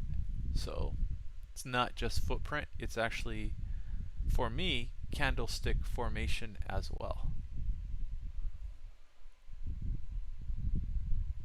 Yeah, chirp tone. That's that one is, it's very basic, but it's you can just think of it as in volatility, it's like trading a more leveraged contract, right?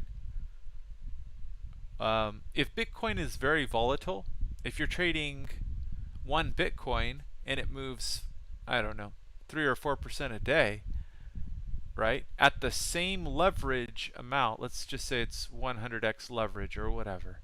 Or I don't know, for the sake of leverage, we'll say it's 20x leverage.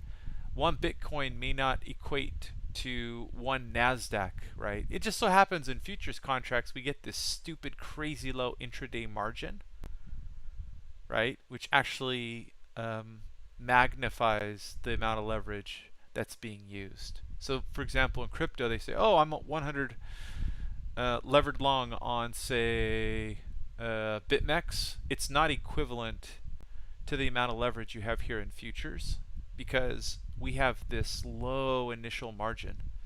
And so something like the NASDAQ, someone was asking me the other day in, I don't know, comments, gosh, what was it? Something Monty Python or something. And he was saying, I see, why not just use the E-mini versus the NASDAQ or something? The E-mini is like more per tick. And so he fundamentally didn't quite grasp the idea that the NASDAQ, relatively speaking, moves a greater amount for the dollar amount that's associated with those movements. So the NASDAQ is relatively more volume. You lose or make more money with one NASDAQ contract because of its volatility. Its price movements are swinging a lot more greatly, okay, relative to its contract size, right? So like the NASDAQ is $20 or $5 per tick or $20 per point, whereas the E-mini is $50 a point, $12.50 per tick. But the NASDAQ will move, say, 10 points in the blink of an eye, whereas the E-mini will move 4 or 5 points, relatively speaking, or maybe even 3 or 4 points, right?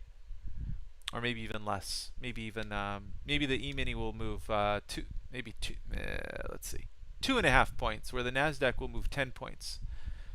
So the same sort of relative movement, the NASDAQ is going to make or win you, like, say, at $200, where the E-mini might be 125 or something. So it's when all the markets are like the VIX, the volatility index of the S&P 500, which is like the fear gauge, when it's really high, it just means that typically the movements are much more outsized. They're bigger movements, right? And so that's the noise of the market, right? The movements are bigger. So for you to stay in trend, you have to have a wider stop loss, right? And that's the reason why you should have a bunch of different saved, if you're using whatever software you're using, you should have a bunch of different saved configurations for your order types, right? To where, lower volatility, I'll scalp with an 8-point stop loss in the NASDAQ. Right now, most of them come in around 20 points for footprint footprint trading, right? And I can still be right and not get stopped out and control my risk and everything like that. But it really depends on the time frame that you're trading and what your bias is and just how you trade. But generally speaking, the more the market oscillates and moves, the wider your stop should be, and the smaller your size should be, because now if you do get stopped out with the wider stop loss, the amount you lose is much greater, right? So there's always a little trade-off, right? Tighter stop loss means that you're trying to be more precise, and that also means that with just a little bit of noise in the market, you can get stopped out more quickly, right? So your risk is smaller, but your probability of getting stopped out is increasing quite a bit because you're closer to the market. So yeah, with volatility, you always should widen your stop loss and reduce your size, and then you'll have less trades where you get stopped out in random noise. And the more experienced you become about how the market should move, if your edge improves, you can make some discretionary calls.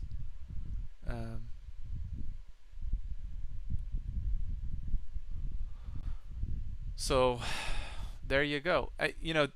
There are people that always think they should trade every single day. And if you have a real small trading account, let's say a few $1,000s, and let's say you're trading one MES, but ATR, or the average true range over the last 10 bars, is let's say it's 15 points, right? And your ATR needs to be about, I don't know, your stop loss needs to, let's say for your trading strategy, needs to be 1.5 ATRs. That's a 22-point stop loss, which is $100, right? And let's say you have let's just say you have a $2,000 account, and you're risking on one trade, you're risking $100. What is that? It's 5%. If you're wrong 3 times, you're going to draw down that account very quickly. Now, one of the good things is that you're probably not too concerned about that amount of money, right? You're probably not using that to live on. Maybe you're practicing or trading, or it's going to be difficult to live on a $2,000 trading account. If not, it's literally impossible. And so a lot of people say, well, I don't care. But that is not good risk management. So if the market is that volatile and you can only do one micro contract, you need to not be trading if it's that volatile, if you're going to follow risk management rules. And you have to define that, right? Is your risk 5% per trade? Is it 3% per trade? So the more you risk per trade, your risk of failure, of blowing up, right? Your risk of ruin, the higher the higher amount you risk, the greater the risk percentage, the greater your what's called risk of ruin, right? So you got to consider that when you're saying like, well, I want to make a lot of money fast, I want to grow this account fast. It also means you can reduce the size of that account really fast. So trading is, if you're going to do it long term, it's not a good get rich quick scheme, because over the long haul, unless you have a whole lot of edge, it doesn't favor you coming out ahead, right? Traders like me or other larger institutions or whatever, we're the house, right? We're the casino. The odds favor us. We've been doing this longer. We know how the market moves a little bit better. You're playing against other people, right? Everybody's not a winner, right? And so I'd say in futures, the turnover rate, as far as successful or not, traders, is probably higher than 98 or 99%.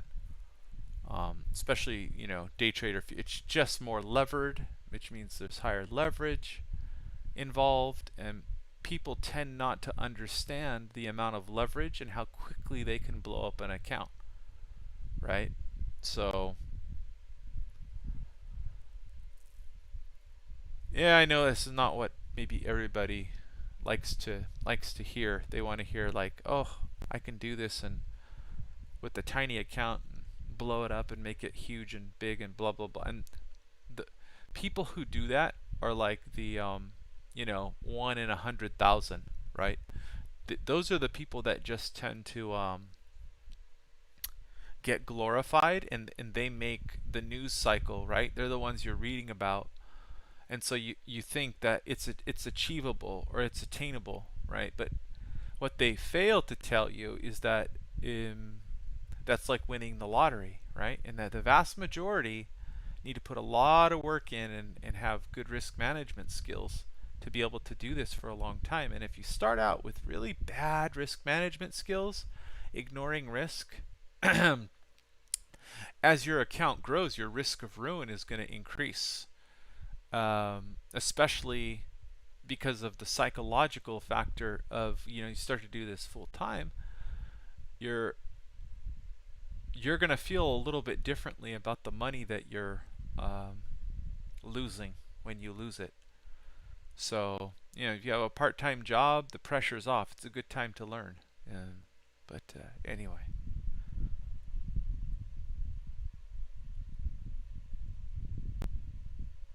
All right, Chirptone. I'm glad to offer a little bit of assistance there.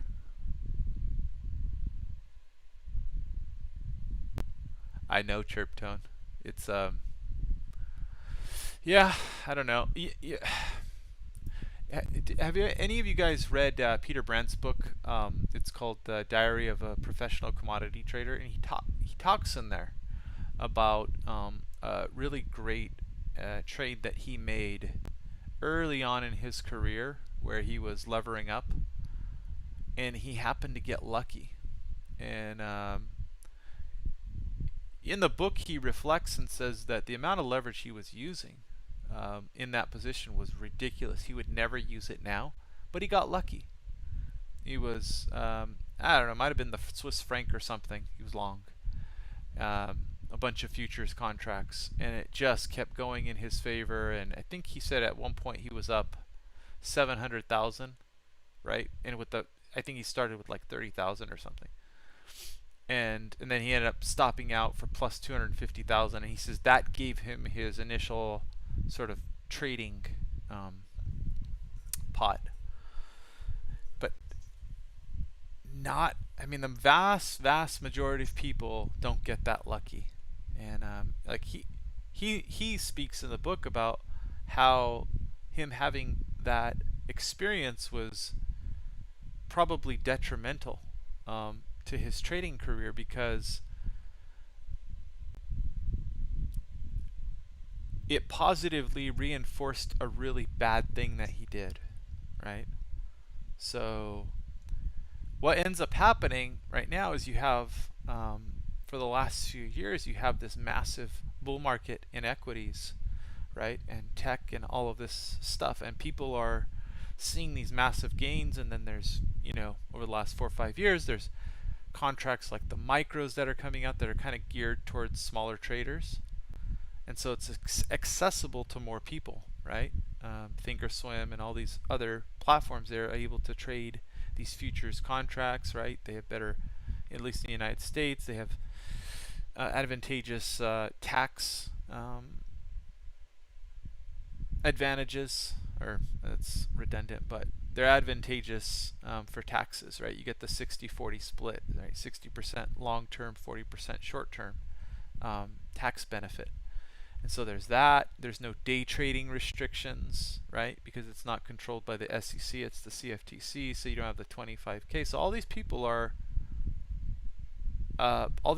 coming into the game right now thinking, hey, I can do this. This is going to be like super sustainable. And if you come in during a bull market and you learn to buy the dip, and that's all you've been trading for a year or 6 months or even 2 years, all you know is, markets only go up, and you haven't experienced a different, maybe Rainer, maybe, we'll see.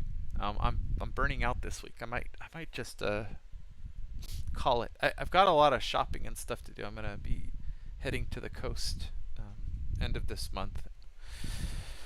Oh, anyway, so a lot of people, they come into this game thinking, hey, bull market, that this is easy, and they're used to just buying, going long, and then being rewarded. and they're successful early on in their trading careers and think, well, this is easy. And then if they haven't learned risk management, then when the markets get volatile, they're like, what the heck am I doing? I'm trading the same way, but I'm losing all the time now, right? And now the dynamic of the market by the dip isn't working on higher time frames, or even intradays. Supports are breaking down, and they've only recognized what a bull market looks like, right? But markets have lots of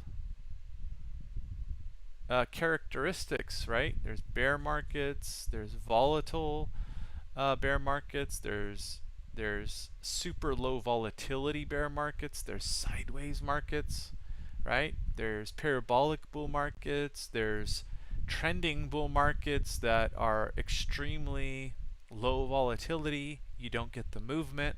How are you going to adjust your size and your stops? And how are you going to be able to recognize all of those things as they develop? Right? That's the challenge. Do you have any experience trading the different market types? Because markets aren't just moving up and down, oscillating the same every day. They change their behavior, right? And so this is kind of the problem for somebody who's a brand new trader, is if you don't have someone reminding you, telling you that markets change their character, and you're trading one type of market. If you don't have somebody telling you, like, you need to be careful, right? You need to show respect and a healthy fear for the amount the market can bend you over. I mean, if any of you guys, so you guys, I'm assuming there's some newer traders here, but there's probably people who traded the COVID lows, right? Do you remember all the times that futures hit limit up or limit down? It happened a lot, right? And if you got stuck, in a position, right? The only thing, if you were long, right? The only thing you could do was sell, right?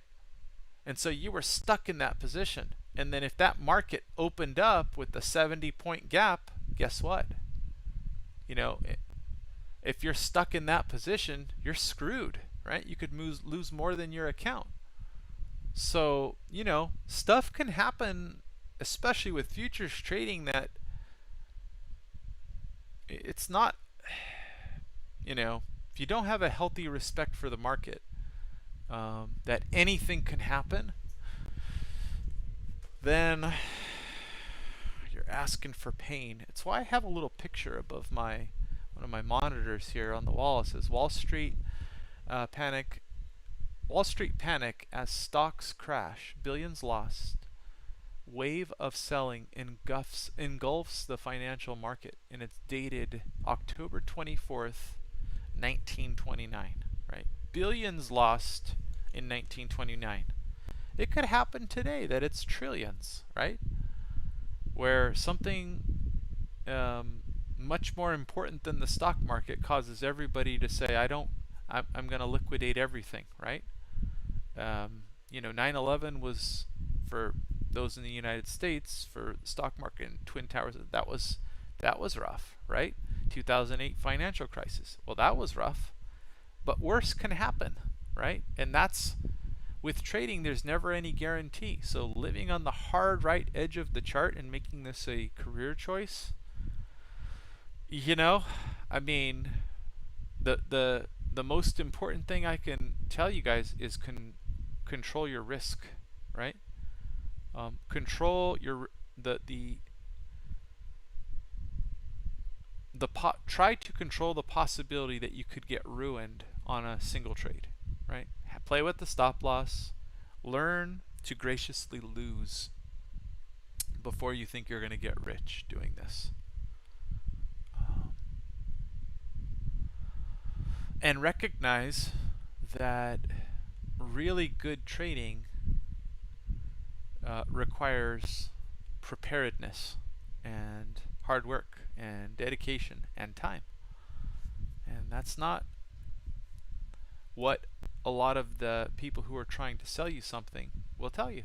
They'll tell you that just buy my handy dandy system and you know, we'll teach you how to use it and success will come.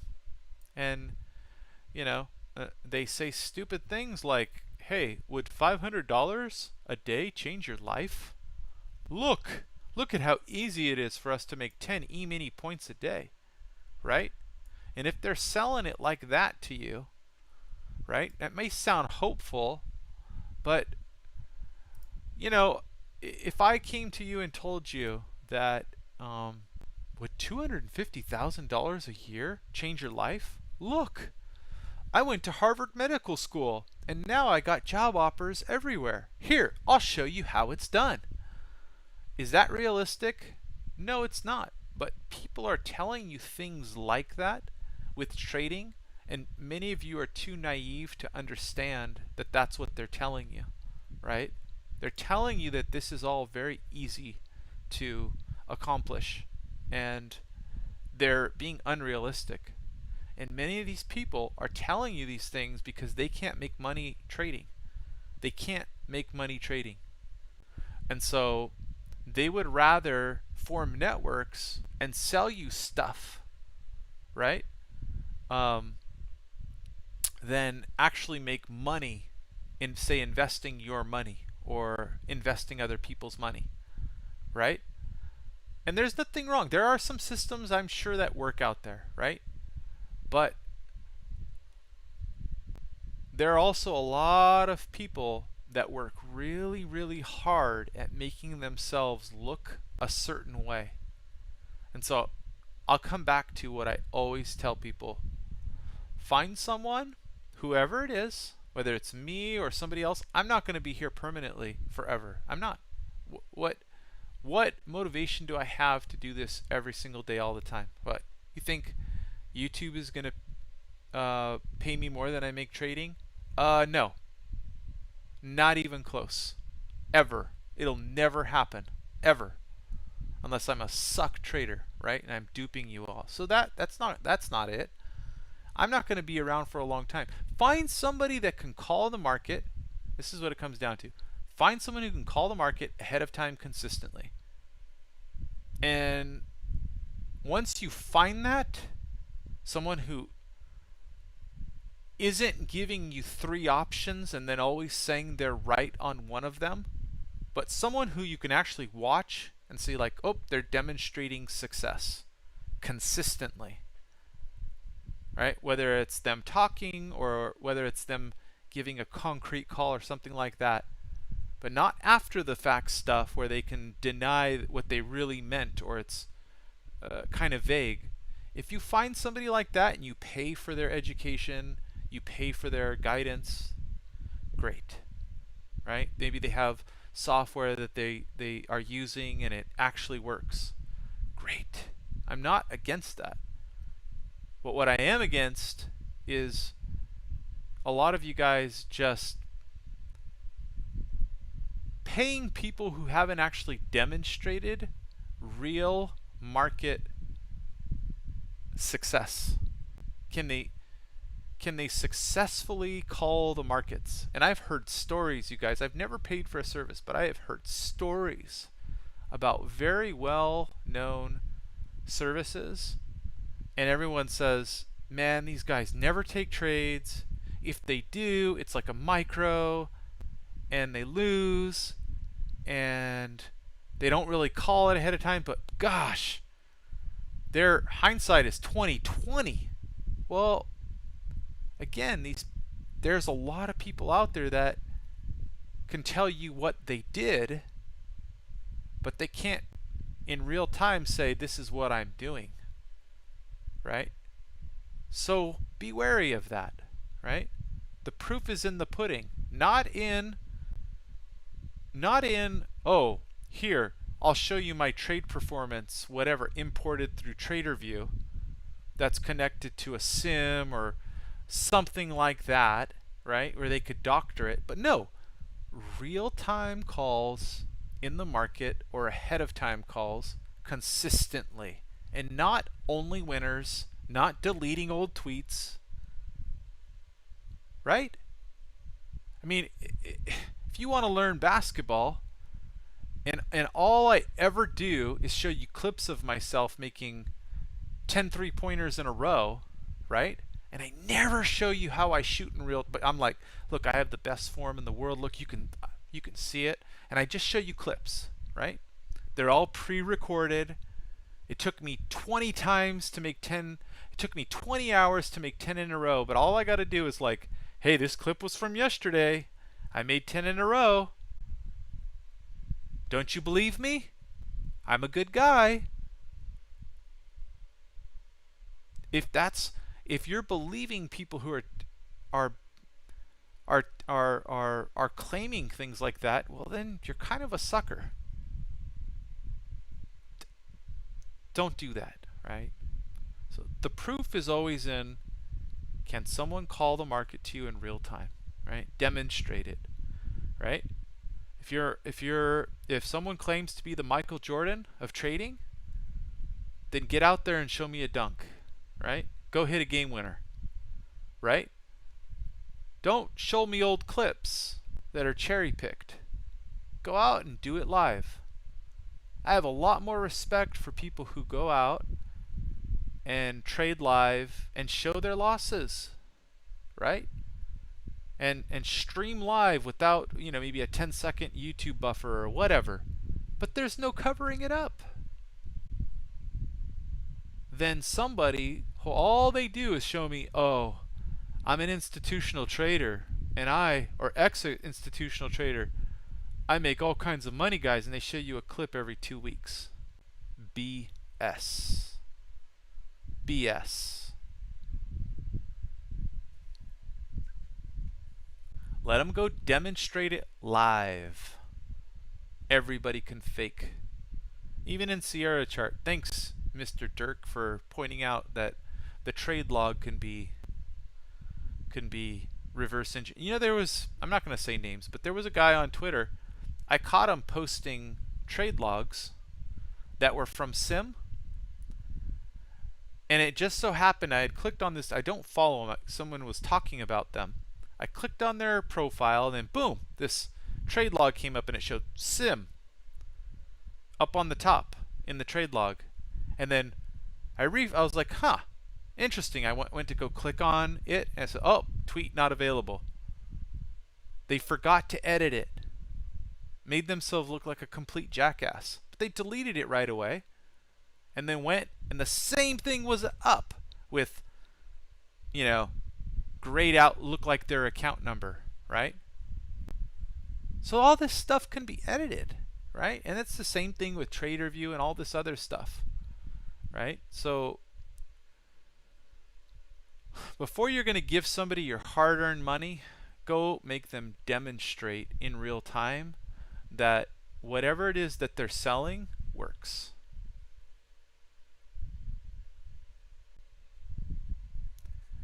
End rant. Anyway, I do get pissed off about that. It upsets me to no end that, I don't know. I mean, I blame the people that are gullible, but I also blame the people that are perpetrating these lies, right? Which is why, if I'm going to come on, I'm not going to share some after the fact whatever. I'm just going to stream it and say, like, this is what I'm doing. And, okay, well, now you guys know whether what I'm doing works or not. And someone the other day, I said, if I'm going to have a losing day, net in front of everybody. It's going to happen. It's not a matter of if, it's when. And then someone said, well, you'll still be the same person to me, or I'll still have respect for you or whatever. And I never responded to it, but I thought about it after the fact, and I said, you know what? You shouldn't just, if I start losing consistently, you should say, like, what's up with this guy, right? Because Successful traders trade successfully. If someone's losing consistently in public, but then claiming, but I really do good on my private trading, right?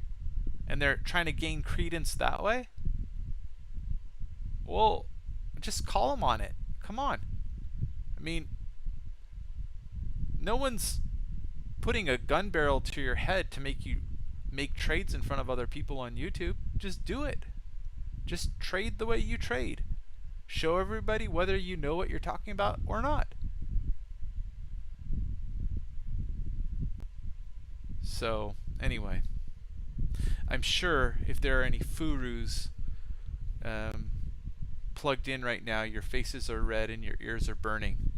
But this is what it is. If I start sucking, then you've got to ask, well, why is that? What is he doing wrong?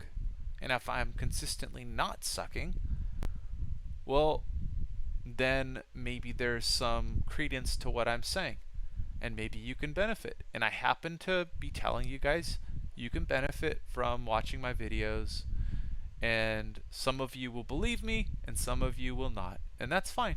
I don't care. I'm not charging for anything, so whatever.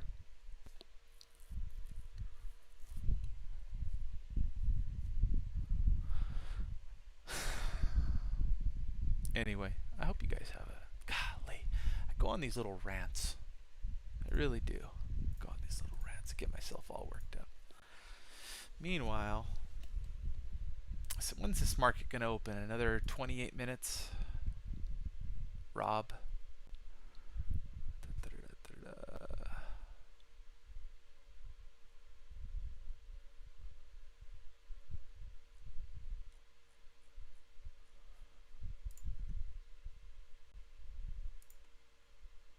Anyway.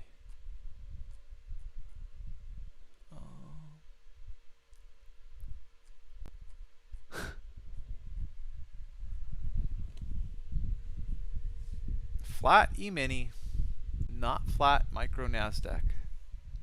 3.5 NASDAQ contracts with a whole lot more commissions. Thanks, Harjeet. I don't know, man. I don't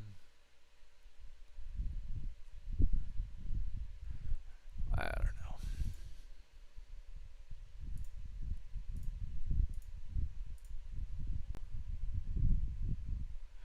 Cool chirp tone, and I hope you just educate the crap out of yourself. Read books. Realize that this is a hard game. The Terra Luna crypto story? What is that? Terra Luna. I wonder.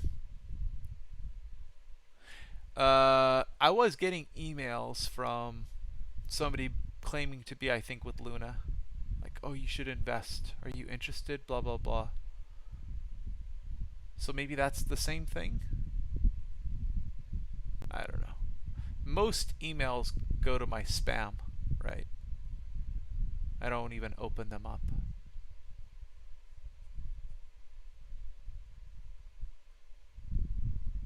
But I do remember seeing something about Luna. I was like, oh yeah, sure. Quick Google search.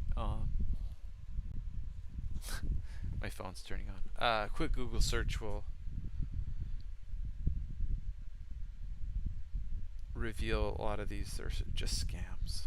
There's so many scams out there. It is a hard. Trading is really hard. It's really fun. It's great, but it's hard. Huh.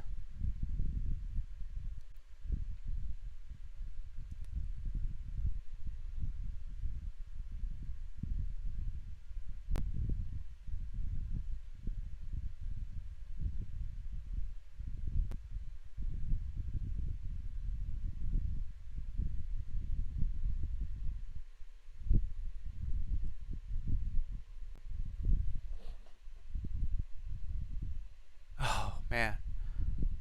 Interesting. So the Yeah, I don't even know enough about Luna to know what it's. I'm assuming it's pegged to something. Is it some stable coin or something? Is that what it is? Yeah, I'm not sure.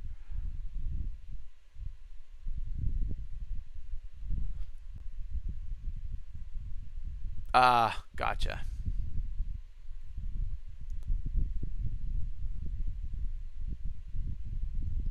Yeah, I mean that's part of the problem with all of this these stable coins, right? Is that it's not really backed by it's backed by a lot of these things are backed by just a few people, right? Whereas, traditional currency, it is backed by governments that are, I don't know, run by very rich people that have the Fed, that have a lot of interest in keeping the currency relatively stable, right? Because whole economies depend on it. Whereas some of the concentration of power in crypto is much more highly centralized, despite the despite cryptocurrencies being promoted to the masses as the opposite. So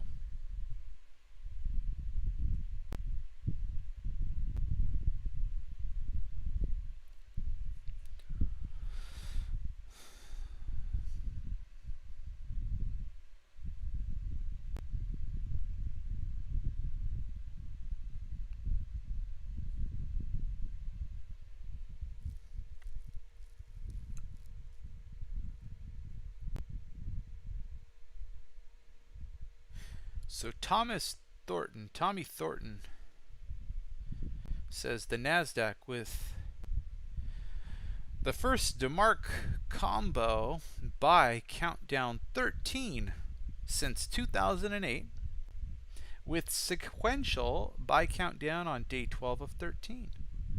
I've been expecting a lot of downside exhaustion signals this week and coming next week. Tommy is he likes to time the markets, and he's willing to, like me, I'm looking at in the comments,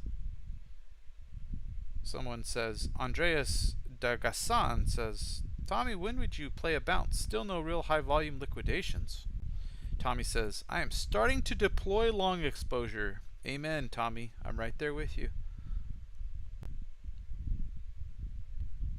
Tommy says, this guy says, step by step, I guess. This is Andreas. I'm still not convinced as I'm missing high volume selling, but your signals were very precise recently. Great work. Tommy says, this is why I will start with small size and give myself room to add up to max 5% size. There you go. That's how you do it. You scale in. You don't play like your whole life depends on a bounce. That's how you do it, guys. Tommy knows what's up. That's why I follow him. He plays both sides of the market. He does lean a little on the bearish side, but I think he does so at the right time. So anyway, Tommy Thornton. Great follow on Twitter. One of the 15 people I follow on Twitter. I definitely appreciate his wisdom in the markets. Faux shizzle. Man, I'm so relaxed sitting here on this chair.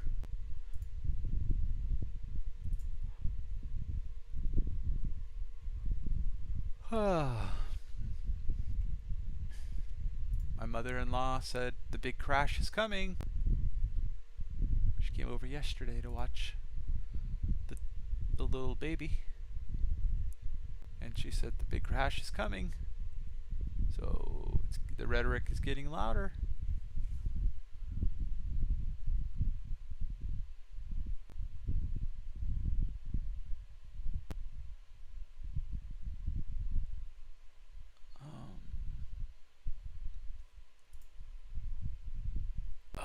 trading journey.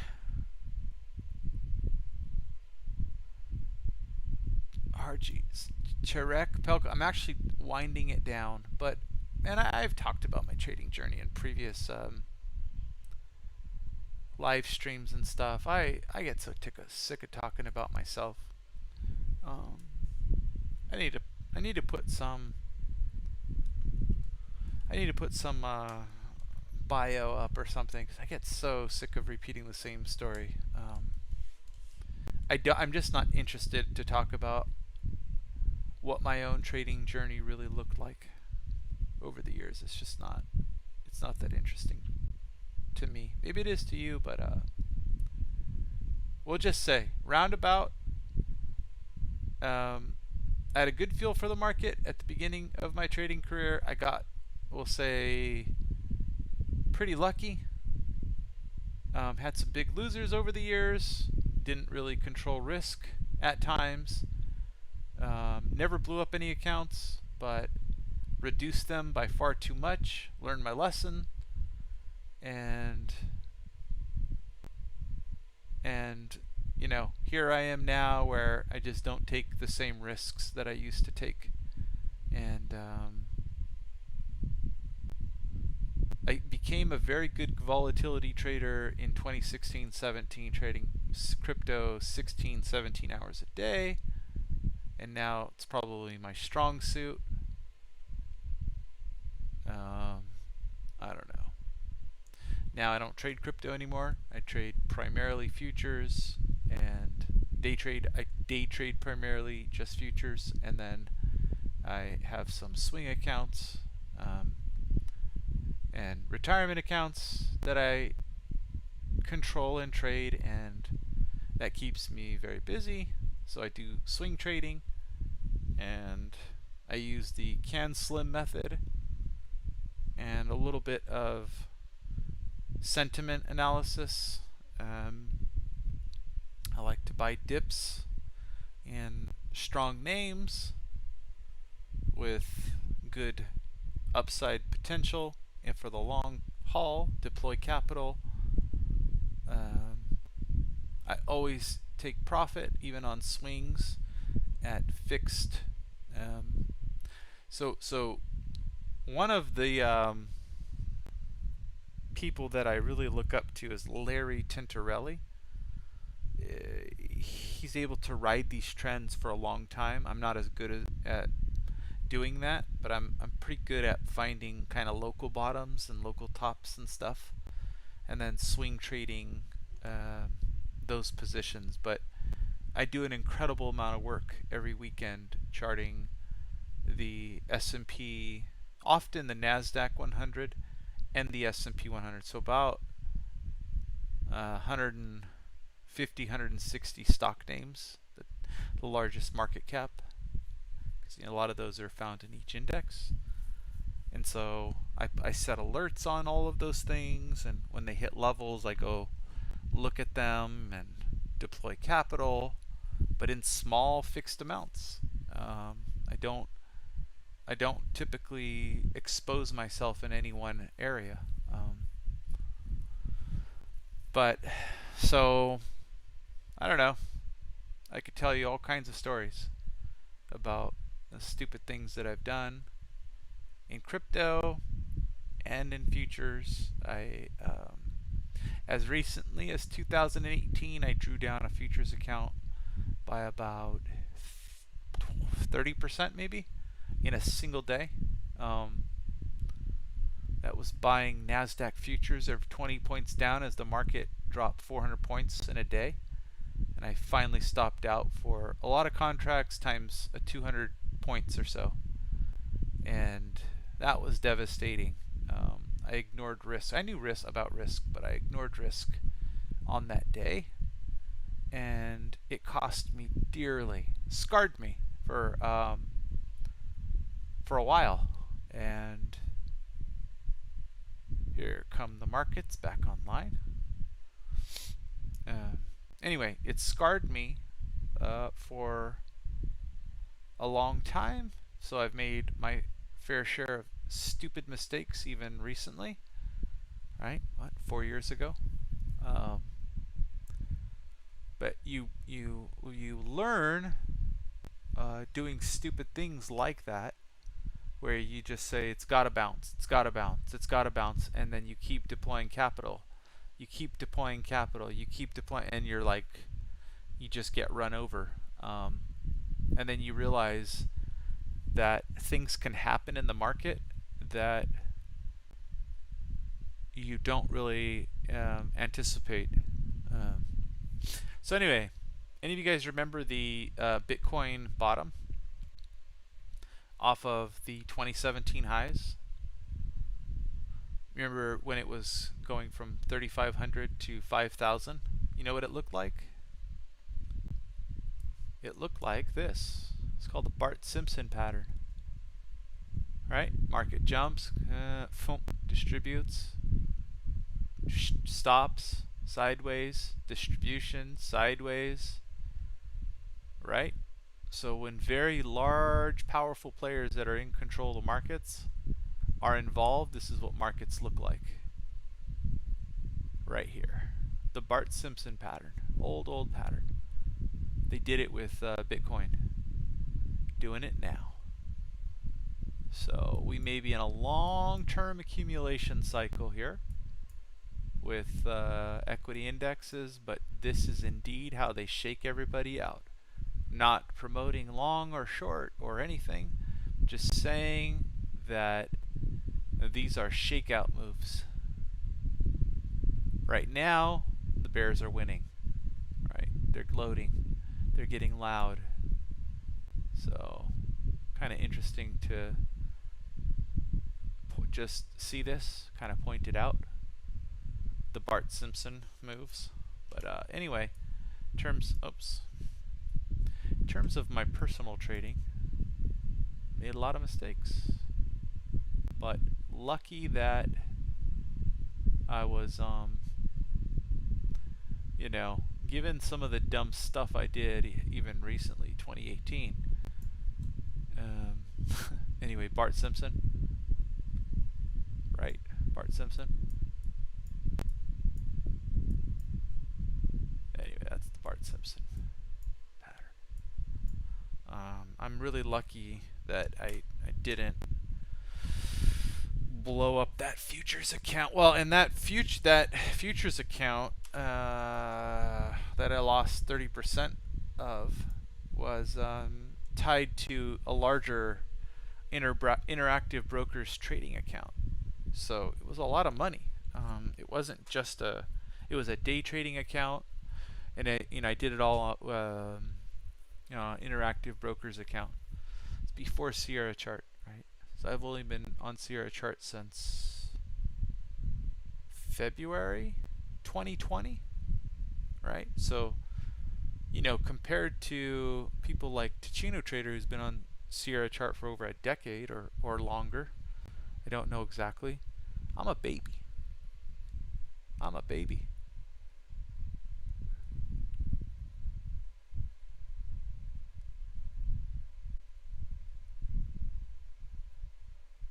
Charek asks, what made you switch over from crypto to legacy markets?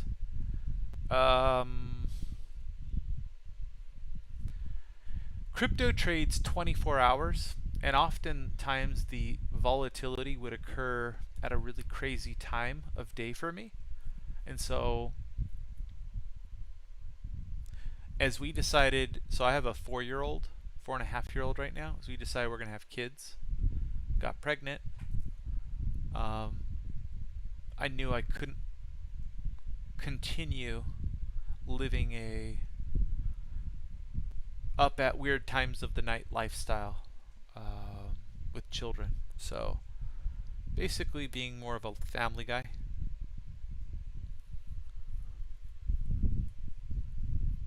It's essentially. And now it's a matter of this keeps me sorry, I'm looking at Fat Man G right now and what the markets have done since futures closed.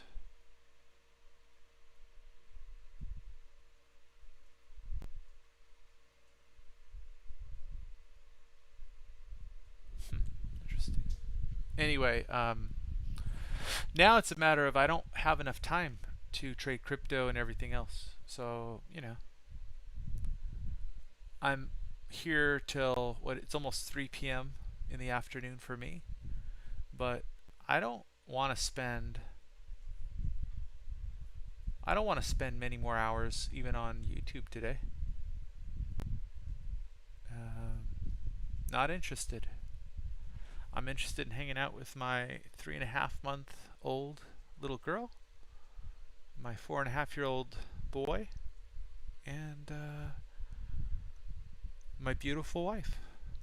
Just hanging out and having a good time. My wife is home. She's been on pregnancy leave for quite a while now, and really enjoy that time.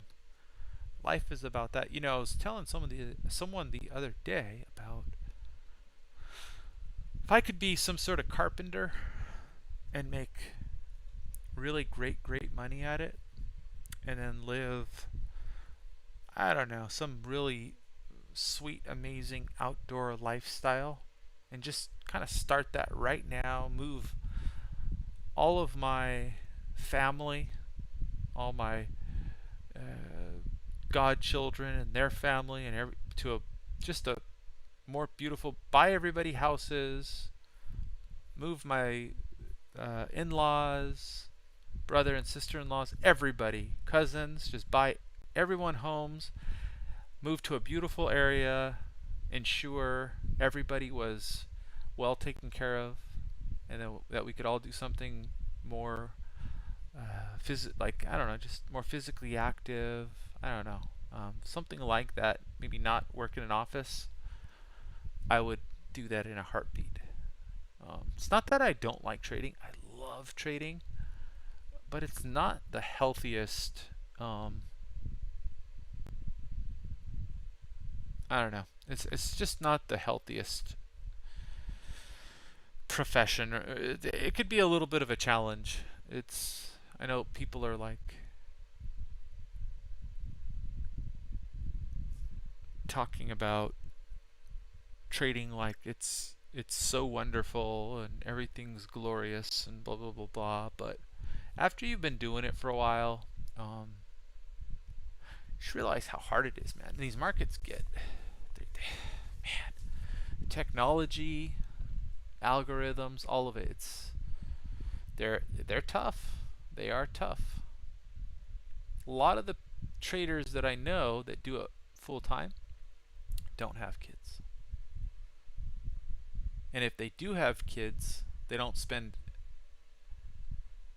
If they're well, if you're a good parent, you spend time with your kids. You don't spend much time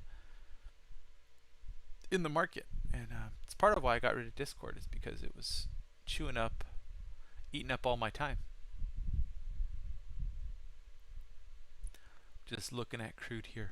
Crude is really interesting. Pull up a 30-minute footprint of crude, and you'll be amazed at these levels and how it trades. Rotations are just mega awesome in crude. I see some people say that crude is almost easier to trade. I kind of think so. It's just you have to be aware of like rig counts, EIA, press releases, world events, what's going on with supply demand, Ukraine, all this stuff. So it's just another thing to watch, and so that can have a heck of an effect. It'll sometimes move with the dollar. The dollar will affect it quite a bit, and not necessarily inversely either. So yeah, it's crude is really interesting and fun to play, but when it's volatile, and it has been lately, it'll skip ticks, and it'll move really fast. You'll get some big slippage. So it's not for everybody, right? So it doesn't, but it does. It trades really cleanly though. So anyway.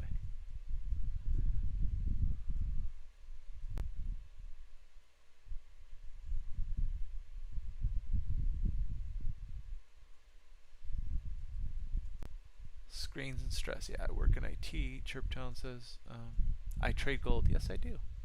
But no, I haven't been trading it lately. But I keep it up. I traded it when it was a few years back. Like I traded it heavily when it was in the $1,100 to $1,200 range, and then I traded it heavily when it broke out of the $1,365 to $1,400 range. Wish I caught way more than I did. I didn't catch very much. And then I traded it heavily when it first hit 1,800, and then I traded it very heavily when it hit 2,000.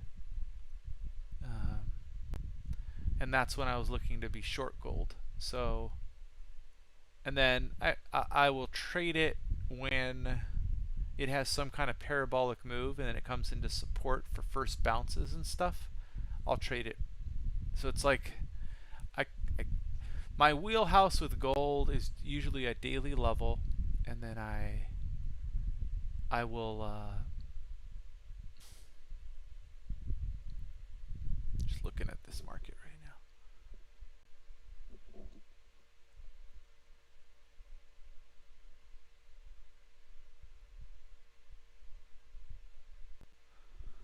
And then I will trade around daily levels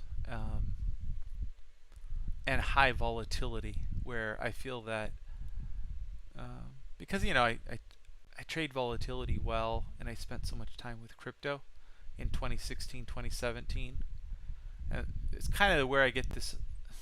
It's not a new idea, but I just repeated a lot. This idea of trap traders. There's just the same pattern set up over and over with massive volatility.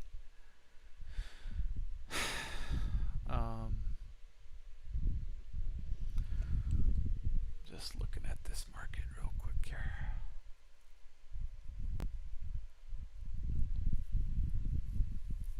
Yeah, the E-mini was skipping ticks here and there.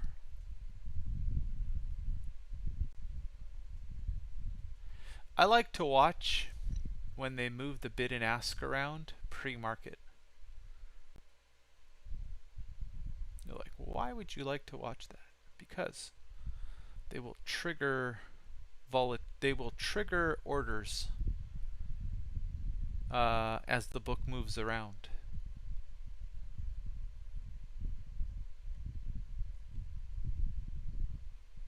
And you will see where the liquidity, resting liquidity, comes in based upon where the bid-ask moves around the book.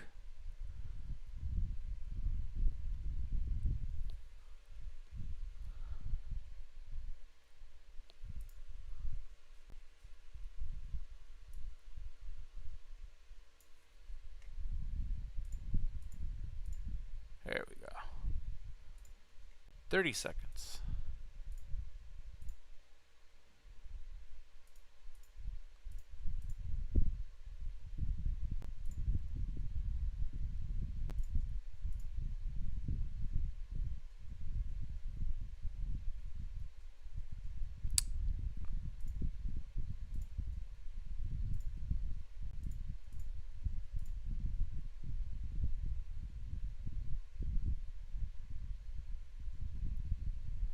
Come to Papa.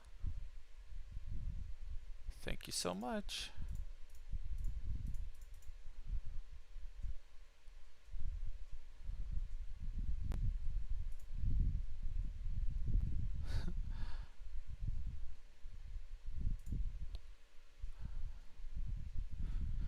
NASDAQ gapping right down.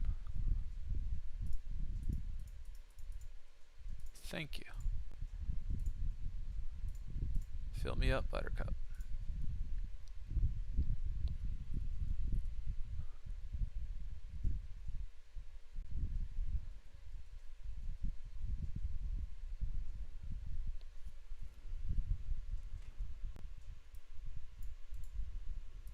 I'm not going to be trading in Globex. I'm going to shut it down right now. So I'm reducing size, and then I'm going to hang it up. I'll tell you guys what the final tally is.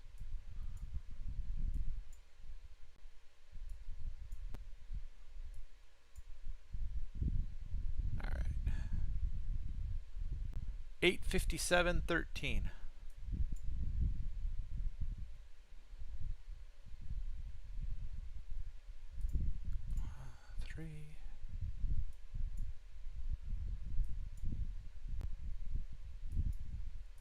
I'm just too tired. I don't want to think about this much.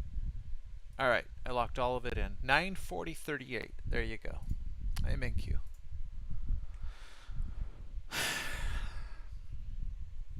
F it, I'm out. All right, have a good one, guys. Thanks for sticking around. I really appreciate the questions and you guys sharing your expertise. And yeah, I hope you guys learned a little bit, and I always enjoy, oh, look at this. Seller on the NASDAQ.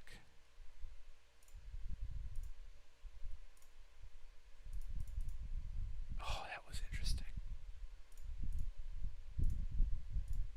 4, 5, 6, 7.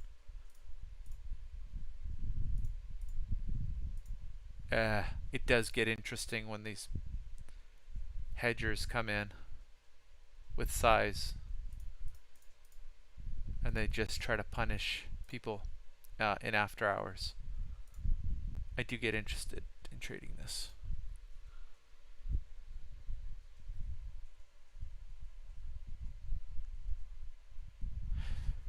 No, you're awesome. Anyway, have a good one. Take care, guys. I appreciate the company. Enjoy the evening or day wherever you are. Take care. Bye.